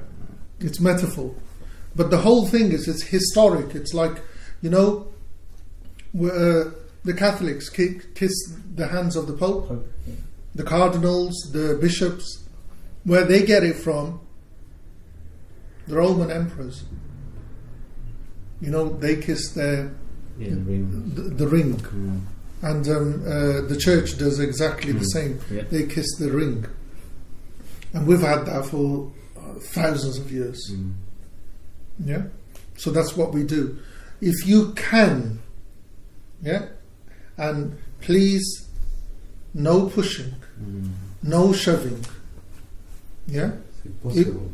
No, it is possible. My friend, he done Hajj last year, and he said that he completely relaxed his body, and he said almost like waves in a sea, it basically just took him to the black stone. There you go. He said he didn't try to push anyone or nothing. He just relaxed. And the way the crowd was moving, it took him to the black stone. Don't push, don't shove. If you can get to it, fine. If not, then you kiss it with your hand and you go like that. Don't push, don't shove. You know this thing that it used to be white? Have you heard of that? Yeah. Mm-hmm. Yeah. Yes. Yeah? It's like, I'm not sure it said that, but It it felt- turned black because it absorbed the sin. Man's Apparently, sin. it was- I'm not sure if that. Wow. It used to be massive as well. It used to be a lot bigger than it is now. Yeah. And then due to, I think, erosion and whatnot, it's got smaller and smaller and smaller. Or bits broke off or something like that. Okay. And people, one time I remember seeing a picture, someone drew a picture, there was such a heavy downpour of rain, the water rose and people were like swimming around further. Well, it didn't erode. I know, I'm just... There was a group Taken somewhere. called the Karmatiyans. They took it out, broke it, and they used to have it in front of the latrines. So people used to walk over it to go to the toilet. Because they said that they'd turned it into an idol. How many years ago was this? Hundreds of years ago. Hundreds of years ago. They were based in modern day Iran. And then it was brought back. It had shattered. And the bit that you see now is in resin. And you can see the black bits in there. Yeah, I've seen a picture of it. Yeah, it's in resin. But it is of it being white. There is record of it being white. As to why it turned black, I've seen that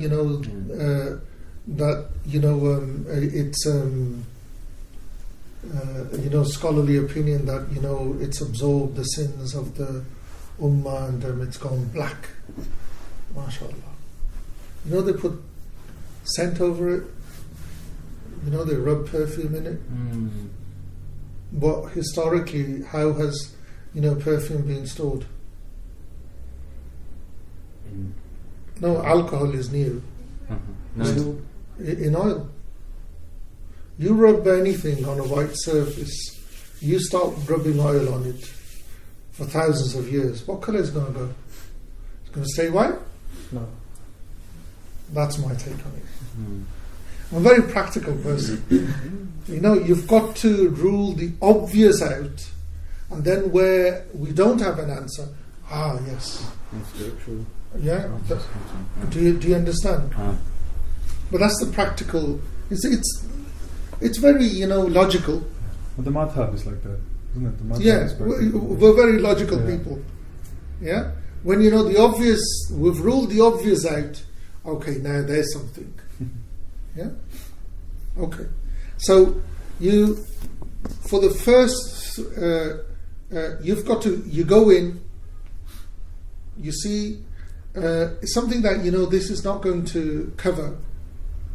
When you first see, when you first look on the house, ask. It's one of those, when you first time you see the house, dua's answered. But first look, yeah, and ask, and God. It's like you're literally asking God, and He answers. But it's the first look. You go straight to the black stone, kiss it. Now, for the first 3 circuits, that's bare.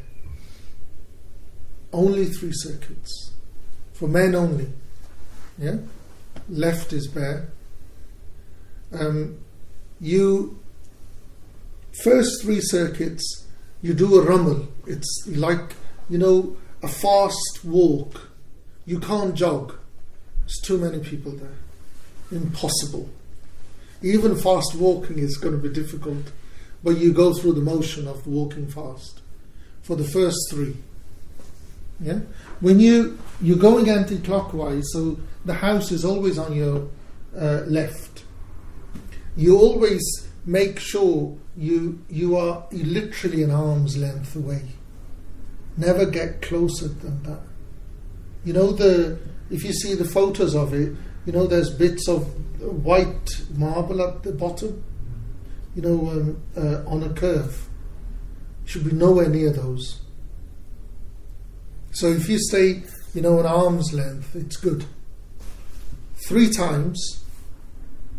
When you get to, they're called the Syrian corners.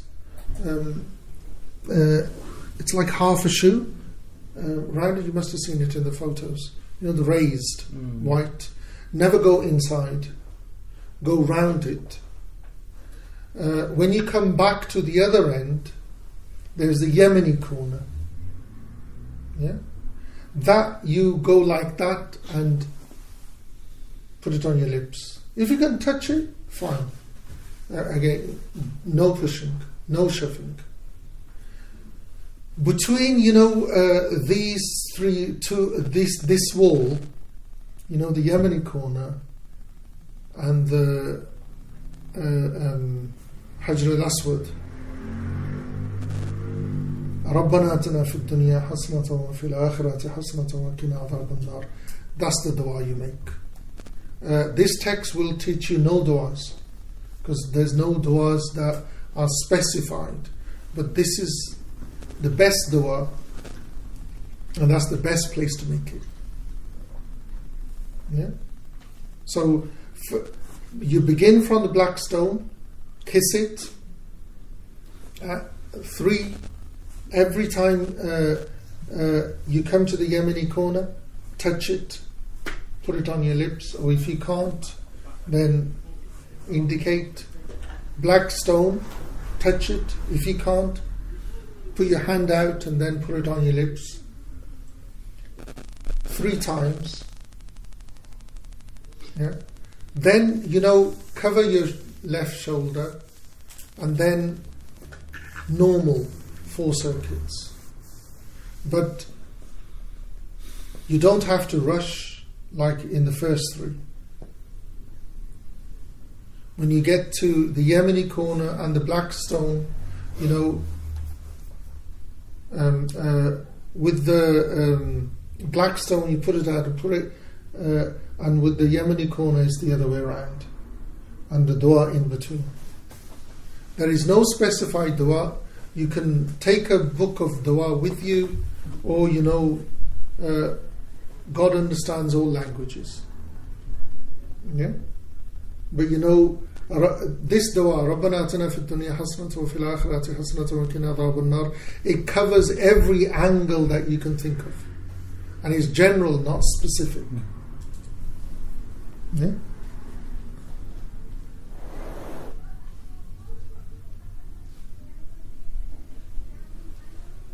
Now, once you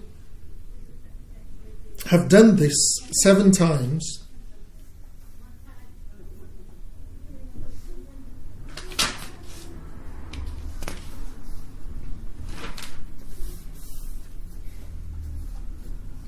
you will, do the 2 rak'ats. Do you remember we talked about the 2 rak'ats? You do 2 rak'ats. On the side,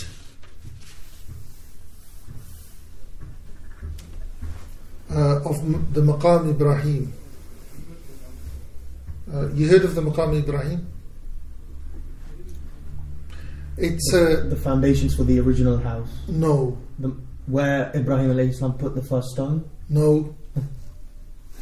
It's actually one of the miracles of Sayyidina Ibrahim alayhi salam. It's prophetic scaffolding. It has his footprints in it. It's preserved. Historically, it used to be next to the house. Sayyidina Umar moved it to its present position to get it out of the way of the people doing tawaf. All it is, it's when they were building the Kaaba, there wasn't any scaffolding. He would stand and he would go up, and his footprints are in that. So it's called, the place of Ibrahim. Ideally, behind it, but it's impossible at Hajj time. So anywhere towards that direction. So what you've got to do is you are going to pray 2 rak'ats. You don't want to be in anybody's way, so just get out of other people's way. towards that direction, go and pray 2 rakats. In the first rakat, after Fatiha, Surah Kafirun. In the second rakat after Fatiha, Qul huwallahu ahad. Yeah? Then it's recommended you come back to the house. You know where the door is of the Kaaba. Plaster yourself. It's impossible to do it at the time of Hajj. But you know that side, pour your heart out. Yeah? When you finish, before we used to, I remember because I went down it, we used to go to the well of Zamzam. You know, there used to be stairs. You'd go down and you go and drink water from Zamzam. Now there's, you know, they've got water containers, small. They're always cold, and it's Zamzam. You drink as much as you can. Yeah, you drink as much as you can. Then 2.5.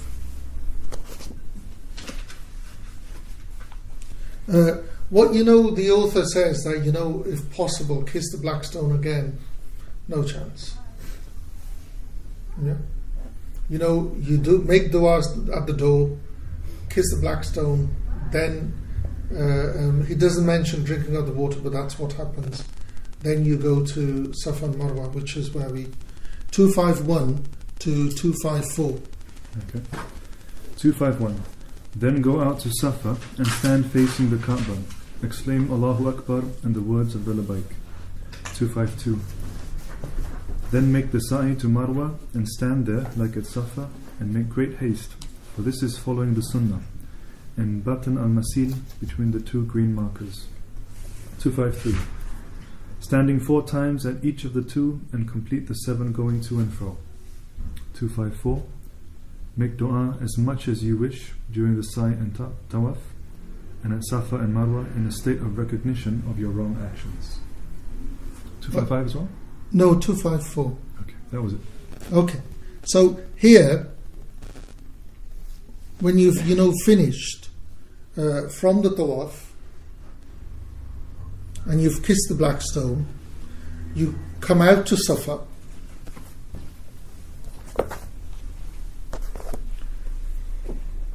And you reach Safa, you climb the mount. You can't do it. There's all glass round it. But what happened, you know, the whole, where you stand, now you're actually on top of Safa anyway. Because the building has incorporated it all in. So it's recommended, yeah, you go up to Safa, and it's a recommendation for men, not for women, but or the whole building has incorporated, so where you stand is exactly the same where men stand and women stand. Yeah, when you stand there, you turn round. So Safa is behind you now. You're facing the Kaaba. You face the Kaaba and you make a dua. So what you do is you say Allahu Akbar 3 times. Then La ilaha illallah wahdahu la sharika lah lahul mulk wa lahul hamd wa huwa ala kulli shay'in qadir la ilaha illallah wahdahu anjiz wa'dahu wansur abdahu wahzima ahzaba wahdahu. Then again is the dhikr that's transmitted. Then you make dua, you pray for yourself or whoever you want to. Then you also send salawat on the Prophet sallallahu alaihi wasallam. Then you come down and you walk, because when you're walking down, you're actually descending down to the what used to be the valley. It's not that steep. these green lights are still there. When you get to the belly of the middle of the valley, there's green lights. Between those, you run. Yeah? You run to the next set of green lights.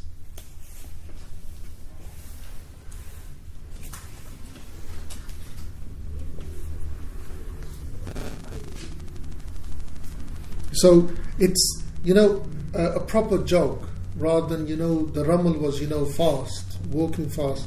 But here, you actually see people, proper, like, seriously, people race, they're gone. And then you get to Marwa, the other, and you do exactly the same. You face the Kaaba, you say the dhikr, you make the dua, you send salawat on the Prophet sallallahu alaihi wasallam, and then you do the same as you did at Safa. You come down, you get to the green lights, and you run in between the green lights, and then you get to Safa, and you repeat what you did at the beginning, and you do that 7 times. 7 times. So it's not 7 times that way and 7 times that way. No. 1, that's 1. From Safa to Marwa is 1. Then from Marwa to Safa is 2. Yeah? That's how you count it. So you'll end at Marwa. You'll end at Marwa. Yeah? You'll end at Marwa.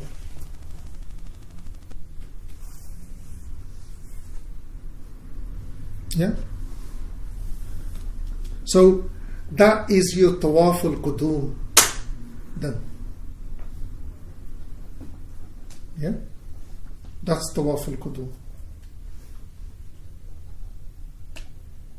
Now, there are 4. Is it 4? Yeah, 4 places where du'as are accepted. The sa'i is one of them. Yeah? The sa'i is one of them. The tawaf is another.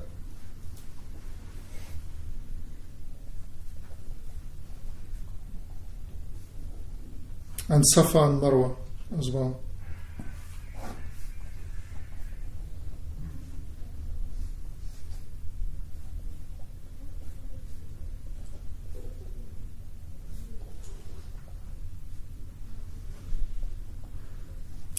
Do people know the reason why we do it?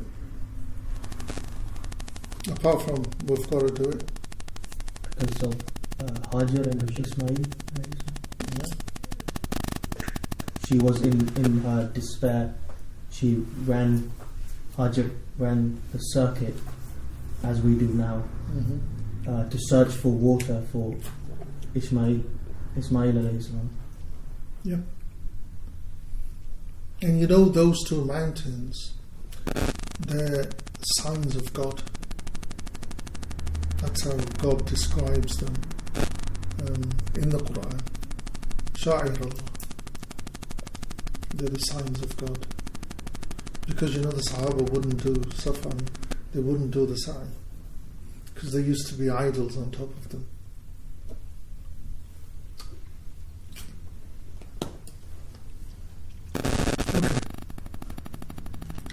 But are we clear now? Yeah? So if you were doing Umrah, that's your Umrah. If you just went for Umrah, that's all it is. After this you'd clip or shave your hair. Your Umrah would be done. Yeah? Okay.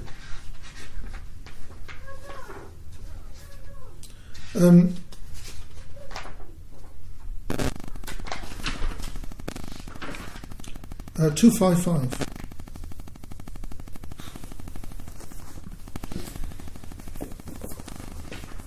What time is Asr here? 4:45. 4:45. Okay. I think what we'll do is, shall we just finish? then I mean, not now. you want me to finish? I don't mind, I'll go. No, I meant like finish the class, then pray Asr. Okay, I got no problem with that.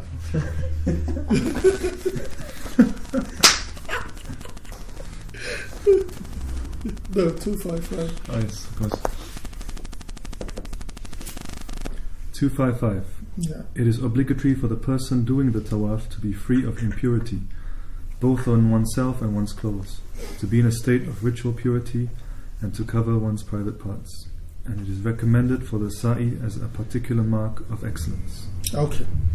Now then, you see, here, it's an obligation for the tawaf to be in the state of purity. Meaning, filth. So you remove any kind of filth that is on your person, on your clothes. And of course, the place of tawaf is already clean. And you should be in a state of, wudu, or, tayammum, who is permitted to do tayammum. And it's an obligation to cover your aura. Yeah? That's for the tawaf. But as to the sa'i between Safa and Marwa, it's a recommendation, it's not an obligation. So the obligation of tawaf is that you are in the state of purity, yeah, and your aura is covered. But for the sa'i between Safa and Marwa, it's a recommendation. It's not an obligation.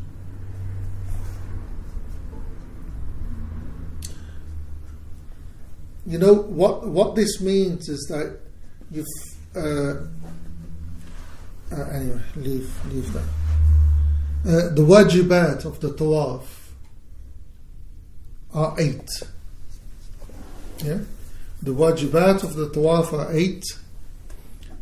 The first 3 we've already covered.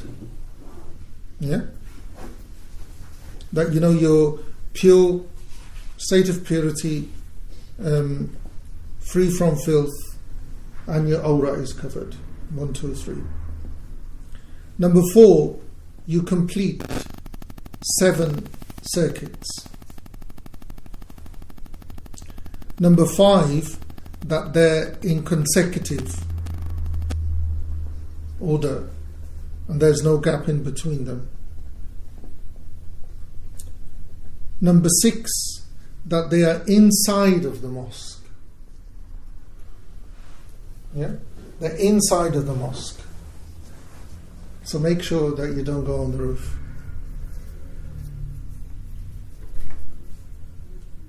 Uh, 7,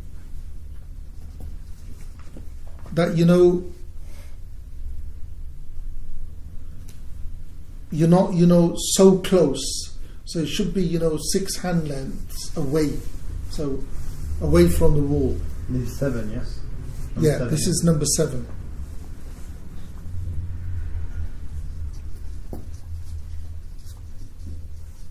Yeah, the thing I was saying, our arm's length or more, that's what I meant. Number 8, that the house is on your left.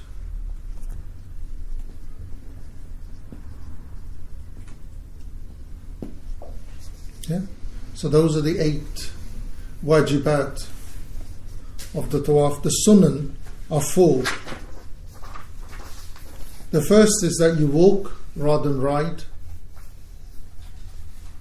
Second is you kiss the black stone at the first tawaf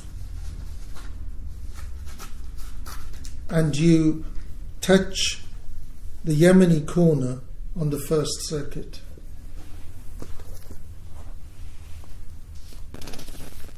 The third sunan is you make dua with salat upon the Prophet sallallahu alaihi wasallam, or what's in these two meanings.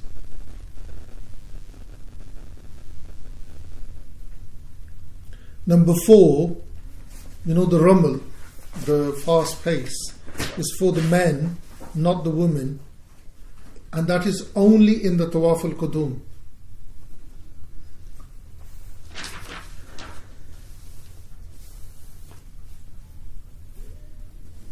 Does that make sense? Yeah? The conditions for the sa'i are 3.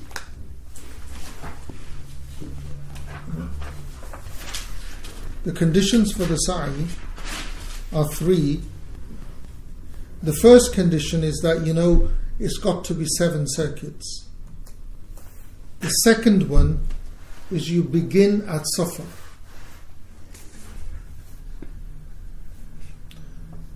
The third condition is that it must be preceded by a correct tawaf.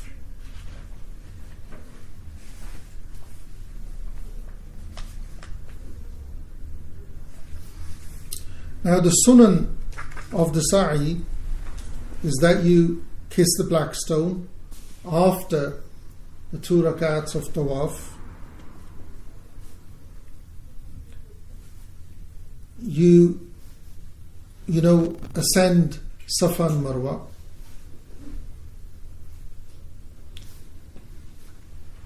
And you at quick speed go through, between the green lights. It should be, fast, more or less a jog.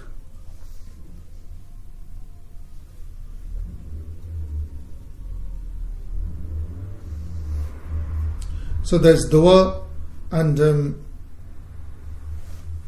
recommendations are that the dua is recommended in them. The conditions of salat are the same for this. Being in a state of purity, being your aura being covered.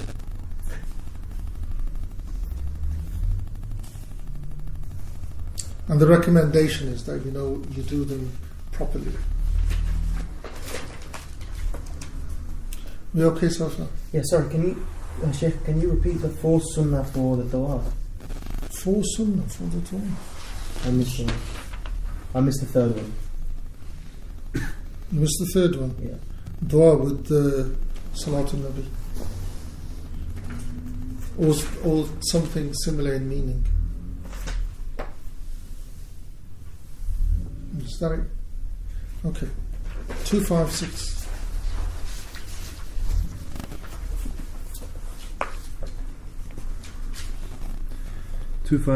Resume the saying of the Talbiyah until reaching the Musalla of Arafah, and attend the khutbah of the seventh day of Dhul Hijjah.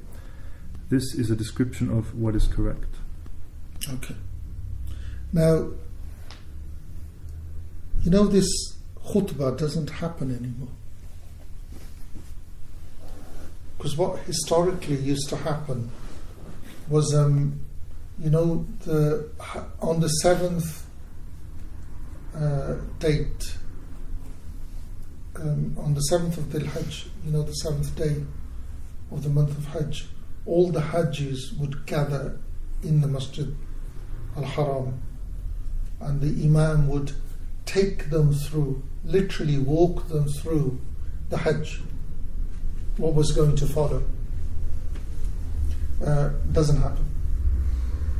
Yeah. But why not? Huh? Why doesn't it happen? Why it doesn't happen? One word. Saudi government. They automatically expect, the Hajj is coming, that they know what they're doing. Yeah. But what does happen here is that, you know, after you finish, you know, the Tawaf al-Qudum, you begin your talbiyah again and you go towards Arafah.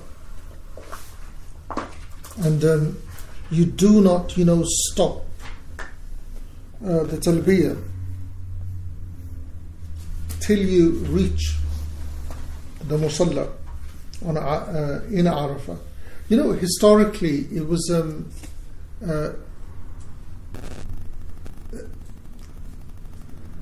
you know, even when I was there in the mid-90s, the mountains were still there. They've even flattened the mountains. You know, with I call it the Satanic Tower. The clock tower. Oh yeah, the Satanic Tower. You can literally, you know, they flatten all the small mountains around it, and it dwarfs the Kaaba. You know, in Washington DC, you know the Americans, you know the Capitol building? Yeah? No building in Washington DC can be higher than the dome of the Capitol building. Security reasons. Yeah, forget about security. Respect. Maybe. Yeah. And you know, in Damascus, yeah, no building can be higher than the minaret of the Bani Umayyah Mosque. Same in Marrakesh, the Qutubiyya Mosque. Qutubiyya Mosque, yeah? And that's the house of God, and this Satanic Tower dwarfs it. Wallahi, you know, when you see it, I'll share with you. You know, when I first went, I went in Ramadan, and my first ever itikaf was in Masjid al-Nabawi, and I was following Sayyid Alawi Maliki Makki, because he has one house in Mecca and he has another house in Medina. And he had two families, two wives as well. And I was with his students, and I'd intended to stay for Hajj. So it was all sorted, no problem. And I was, you know, from Mecca to Medina, and one day I'm sitting there, idiot like I am, you know where we're talking about the Maqam Ibrahim, you know where the door is, on the right hand side of the door. You know, there's a band of calligraphy that goes right round the Kaaba, and then there's the door, and there's a band of calligraphy on the same side. The king has his name on the house of God. I just didn't do Hajj. I so gutted. So he hasn't even left the house of God. And he's still there. You know the Kiswa? It has, this is a gift by, you know, the Khadim al-Haramain, King so-and-so, son of Abdul Aziz. That's on the house of God. So what do you expect? Anyway, it's just... It left a bad taste in my mouth. I went to Jeddah and booked my plane back. I came back. I didn't do Hajj. I just couldn't do it. I went to do it in 2012. But anyway,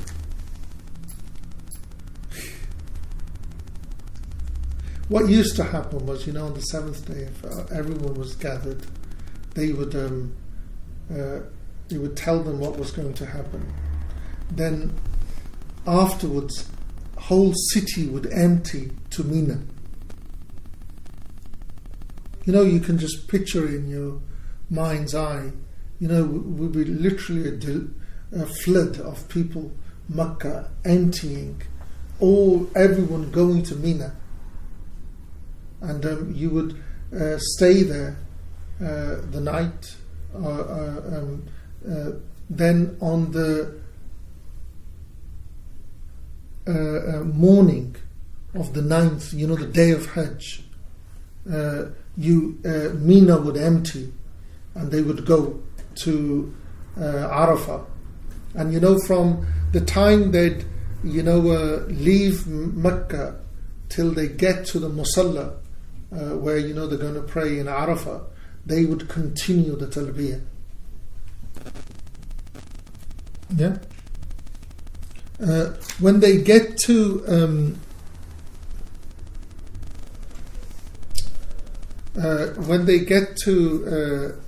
Musalla in Arafah, there's a mosque there called Nimra.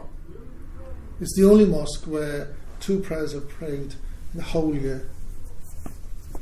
Yeah, because that's where the Imam comes. He does 2 khutbahs, like the khutbahs of Eid or like Jummah, and then he tells them what there's a message given. That usually they broadcast it live, and then he leads the people for Dhuhr and Asr with the Adhan and Iqamah. It's 2 rak'ats shortened for Dhuhr. Then the Adhan and Iqamah is done for Asr. And then people leave for the Mount of Mercy. They're already in the plain of Arafah. How it's arranged now is literally there's tents with air conditioning. People don't want to go out to the mountain. People just sit because they're in Arafah. But it's better if you can get to the mountain.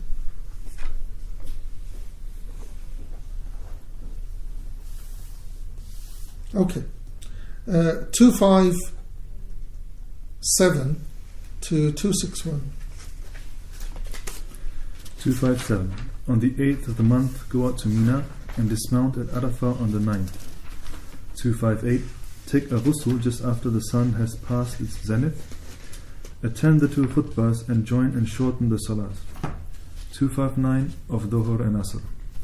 Then ascend the mount, preferably mounted on one's riding beast and in a state of wudu. Persevere in 260, making dua, saying La ilaha illallah, humbly supplicating, sending blessings on the Prophet while facing the Qibla. 261.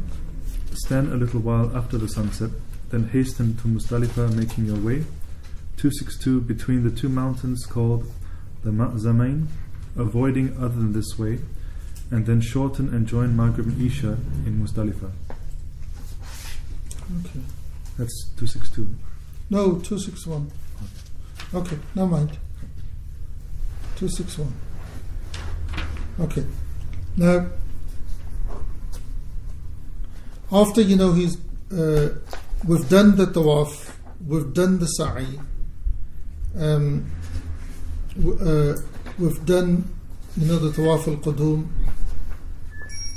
we've done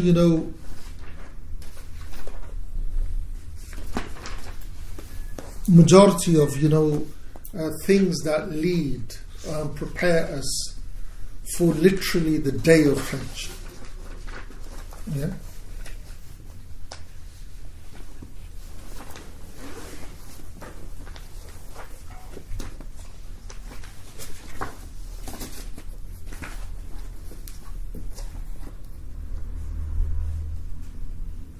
So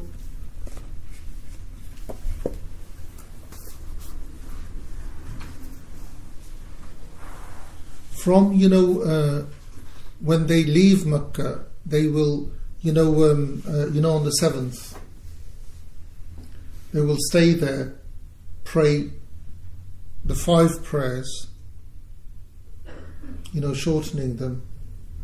Then they need to get to Arafah, by Zawal, before Zawal, so they can pray. The Imam will give 2 khutbah, sit in between. He will tell them what to do, for the next 2 days. Then he'll pray Dhuhr and Asr together, Qasr, shortening them, with Adhan and Iqamah. And then he will, take them. Other than, if they're people of Arafah, if they're people who live in Arafah, they will pray full. They will pray 4 rakats each.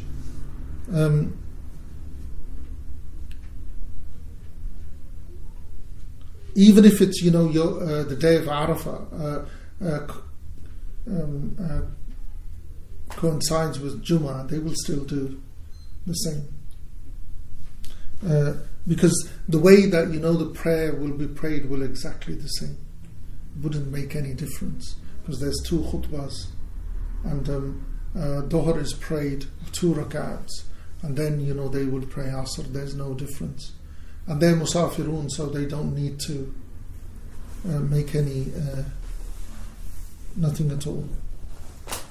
Then the Imam will lead the people, which doesn't happen anymore.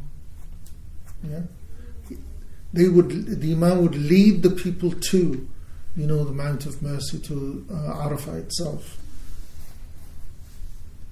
Now, the whole plain of Arafah is, mawqif, where you can stand. What's, the best place? If you can stand, if you've got a mount, if you can do it on that, because that's what the Prophet ﷺ did. If you need to, if you stand. If you need to sit, you sit, just to get your strength back, and then you stand again.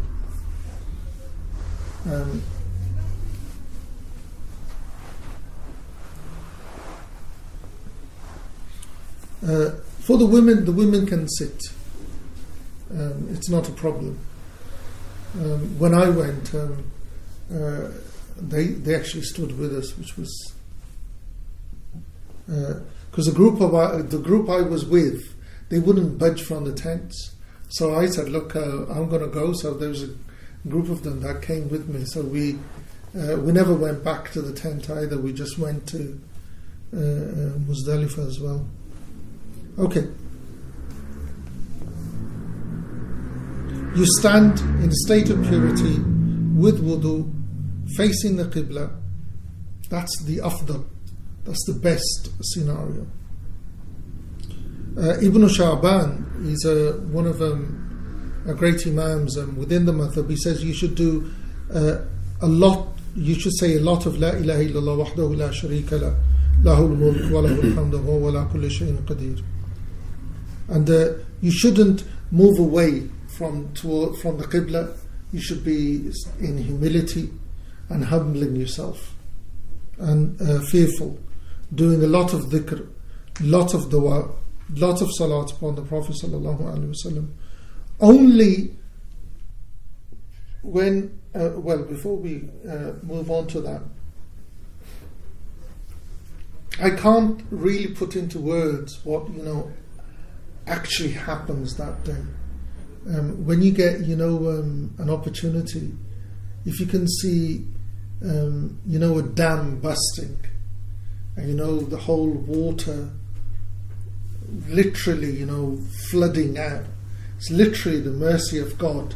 That day the floodgates are let loose. Everything that you have done gets wiped out. And you have to have certainty. You can't doubt that you've not been forgiven. You have to be 100% certain you've begun with a white sheet. Literally, you are reborn. It's the process of rebirth. You stand, you sit, you remember God. From the heat is so hot, you can't think how hot it is. But it's amazing, if you're near the mountain, the government's put these spray So water sprays out, so you get this breeze coming, but the whole mountain goes white, and everyone is in the same state. It's an experience to have, but you have to accept that your Hajj has been accepted, you have been forgiven. A new record. Literally. Don't doubt it. That's the beauty of that day. That's why this day can't happen any other day. Has to happen on that day. So you stand there till you're sure that the sun has set. Once the sun has set, once it has set, you begin to leave. You begin to leave. You begin to leave. You do not wait to pray Maghrib. What you've got to make sure sun has set, you start. Practical thing is, if you're not with your group, don't go back to them. They'll go back to their coaches, and you'll have a traffic jam from hell, because literally the coaches stand still for hours, because people go back and the coaches are taking them back to the area in Muzdalifah. By that time, if you're walking, if you're on foot, you can already get there. Okay. Now 262 to 267.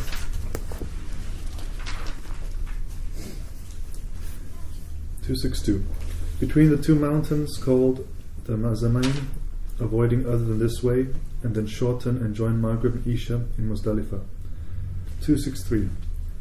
Dismount with your saddles and belongings and spend the night there in Muzdalifah, filling it with dhikr and salat.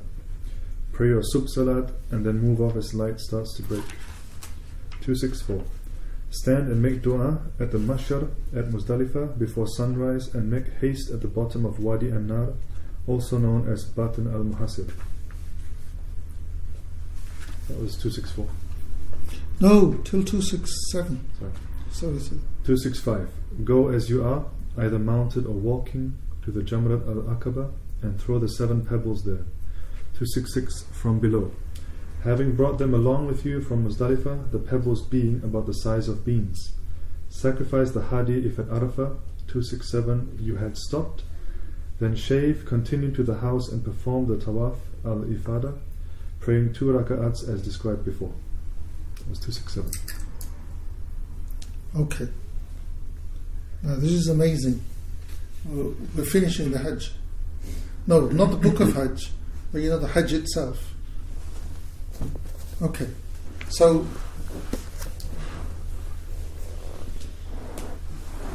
you make sure that on the day of Arafah the sun sets.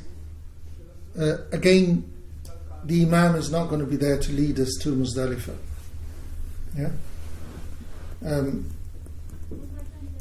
With calm and dignity, you set out towards Muzdalifah.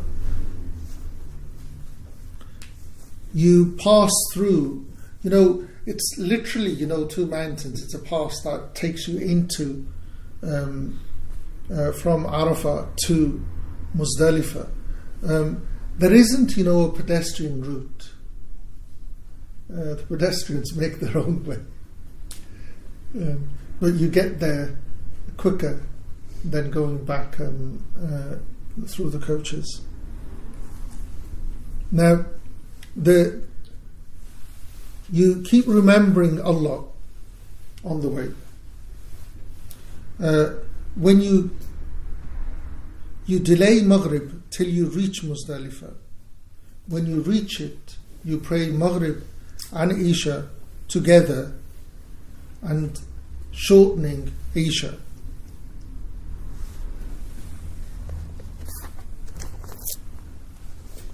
The people who live in Muzdalifah, they don't shorten it. Sheikh, I'm interested to know what the Hanafi position is on the joining of the prayers, because they don't tend to join their prayers normally.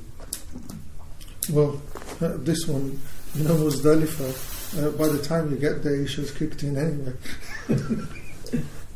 By that time, in Arafah, they don't combine. They say that if you pray with the Imam, you'll shorten them, but if you don't pray with the Imam, you'll pray Dhuhr in its time and then wait till Asr kicks in and then you pray Asr shortened. For Maghrib and Isha in Muzdalifah, by the time you get to Muzdalifah, because it's going to take you an hour or more, and you're on foot and there's literally millions of people either in front of you or behind you, so you're walking at a certain pace anyway. So by the time you get there, Isha has already begun. Yeah? So it shouldn't be a problem with a Maghrib or Isha, but the Hanafi thing is they don't combine, but they will still shorten the prayer. Okay. For each prayer there's a adhan and iqama, and you pray, the Imam will pray it if it's easy for him, in his whatever his place is, but you begin the prayer as soon as you reach. Imam Malik radhiyallahu anh doesn't have a problem that you delay. For instance, you need to unsaddle your animals or tie them. He doesn't have a problem. So you do that and then pray. Or if you pray Maghrib and then if you need to eat something light, you eat it and then pray Isha.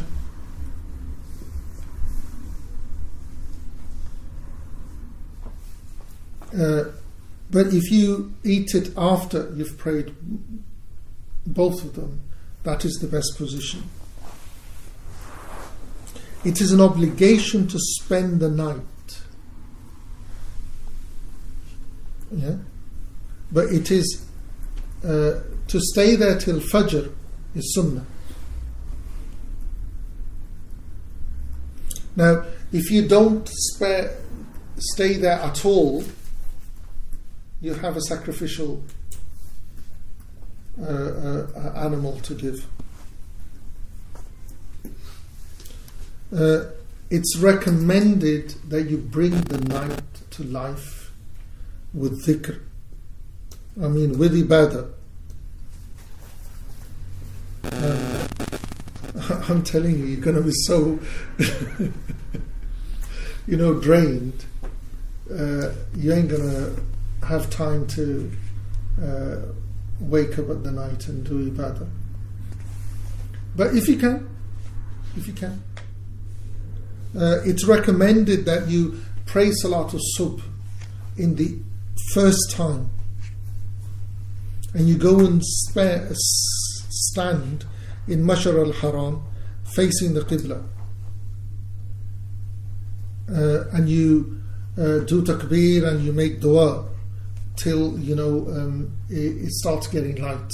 Not sunrise, but it starts getting light before sunrise. Till then, then you gather 7 stones to stone the Aqaba. You gather those from Muzdalifah. You only need to get them for the 7 first stoning. Only 7. The rest you can get them from anywhere else. People will fill a pouch of them, but you don't need to get all the stones from them. Just the 7 for the first stoning.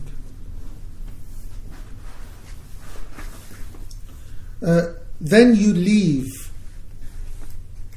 when it's near to sunrise for Mina. And when you get to the muhassir, you really walk fast through it. It's not marked, wish it was, but it's in the. It dips down a bit. It's where the elephants wouldn't go any further. In Surah Fil. You're familiar with that story? What do you understand? Why did the elephants not go any further?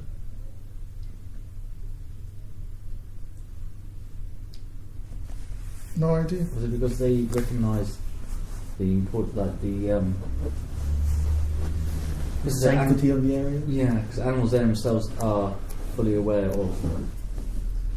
How can I put this into words? Like they knew what. As Wasim said, the importance and sanctity of this place. Okay. They knew it's like that. Animals are clever. Yeah, that as well. But it's just like the animals are fully aware of Allah, and they know exactly of how important this place is. Like, no, we're not going to go any further. This is. I don't know how else to put it. But. Okay. Abdullah bin Abbas says, because the year that the Prophet ﷺ was born is the year of the elephant. Yeah. So why the elephants wouldn't go any further wasn't because of why that cube-like structure is there, is what was in Sayyidah Amina salamu alayha's womb. Because the Prophet Allah did not want, the mother of Sayyidina Rasulullah sallallahu alayhi wasallam disturbed. Because when they're at that time, they need to be calm and tranquil. So Allah did not want Sayyidina Amina salamu alayha, to be troubled. Anyway, that's one understanding. I prefer it. Okay. Once you go through there, when you reach Mina,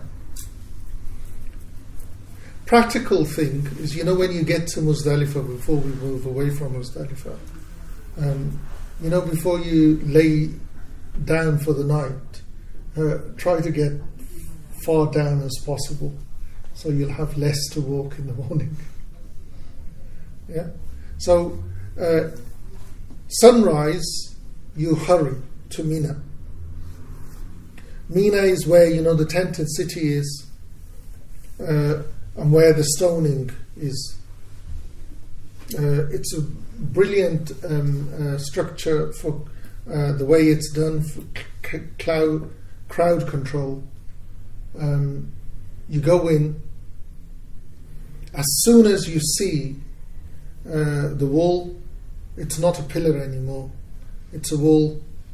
You strike those 7 pebbles, small, with each one Allahu Akbar, and you need to continuously, one after the other. Once you've done that, you've attained the minor tahleel of freedom. Yeah, because before you couldn't hunt. We'll do those next time. There were certain prohibitions which are now lifted. Now, once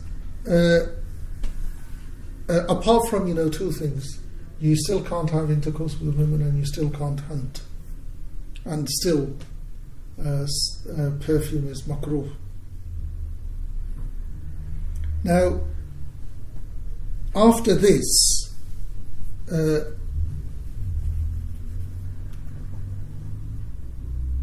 something that is beyond our control now kicks in. We have to sacrifice an animal. So if you've done Hajj tamattu, you've got to sacrifice an animal. Yeah. If you've done Hajj mufrad, you don't have to sacrifice an animal unless you've made some mistakes. But the main thing is that, the sacrifice is done after the stoning. And you've got to be sure that the sacrifice has been done. It's important.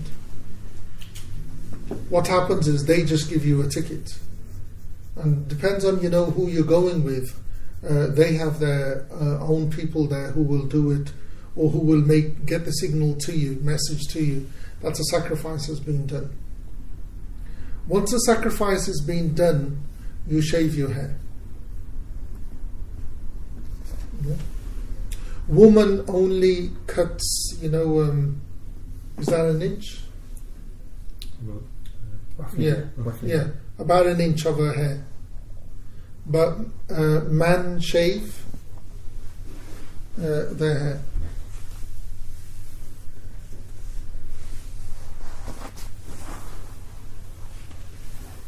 Now,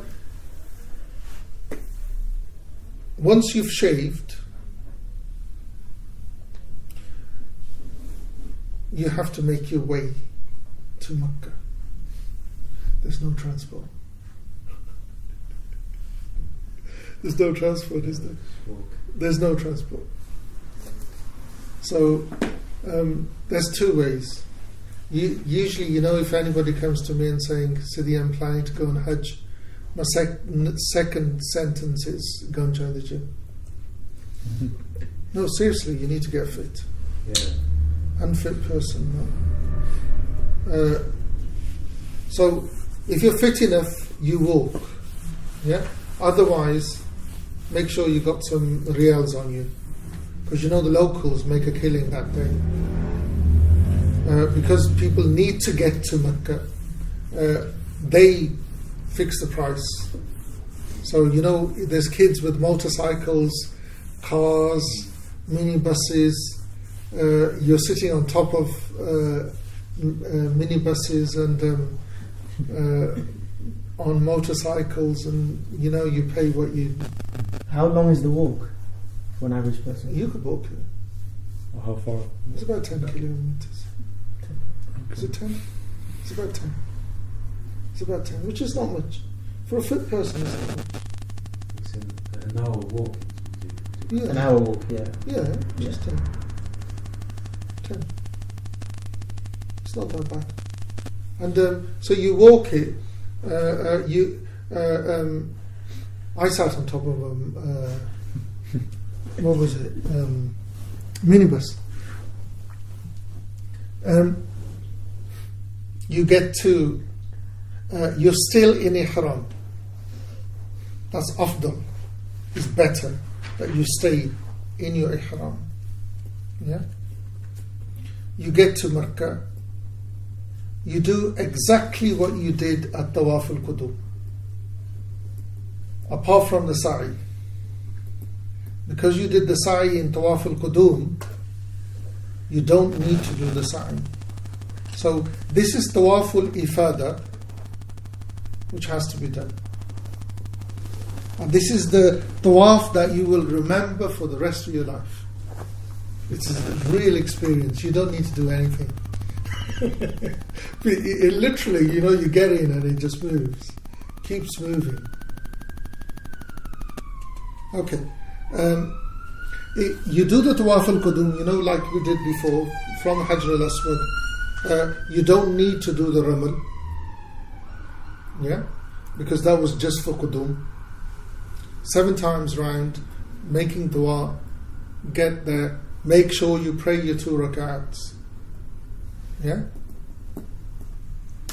Congratulations, you're a full Hajji now. Yeah? If your hotel is nearby, go there, have a shower, come out of your 2 shoots, put new clothes on, you've been reborn. Yeah?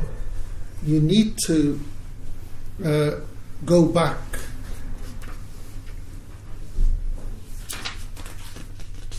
to after we're going to stop there. You just need to make a note. It's inshallah when we next meet, it'll be 268.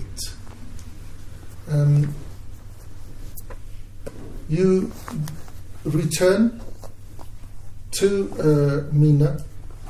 You're there for 3 days. Yeah? You're there for 3 days, and you will stone for 3 days. 1, 2, 3. But after Zawal, before you pray Dhuhr, each day. Yeah? And you stone, and then you face, it's all marked, you stand facing the Kaaba and you make a long dua. Next one, stone, dua. Next one, stone, dua. Go and pray Dhuhr. That happens every day for 3 days. The ideal should be 4. You have to do 3 nights. Ideal should be 4 nights. But inshallah, we'll talk about that when we get to the next. But so far, it's been a long day. We've covered hell of a lot. Seriously, I'm impressed what we've covered. And any questions before we pray Asr and start making our way? No? I have a question. In regards to how would you define having the means to go to Hajj? If I give you a one-way ticket, that's means provided.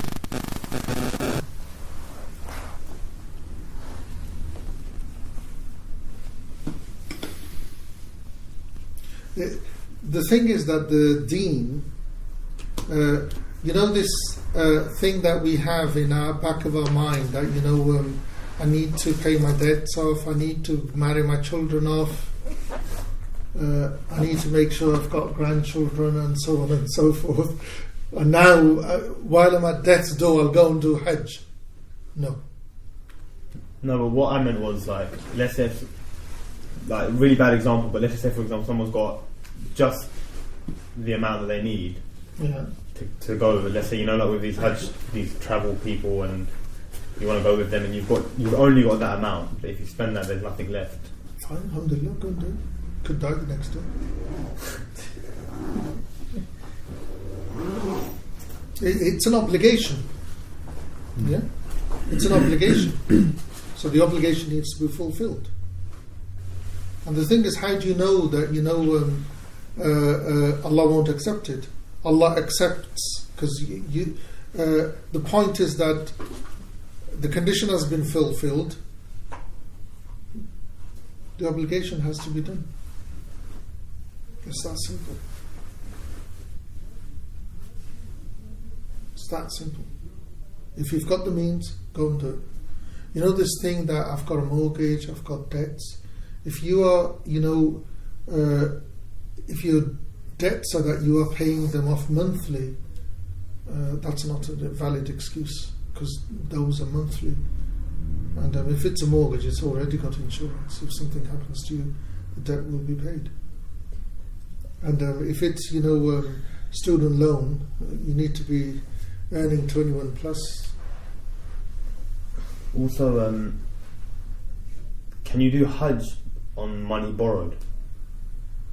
So for example, what some people do now, like some packages, they say like pay the first half and then pay it off, or like later. You got the ticket?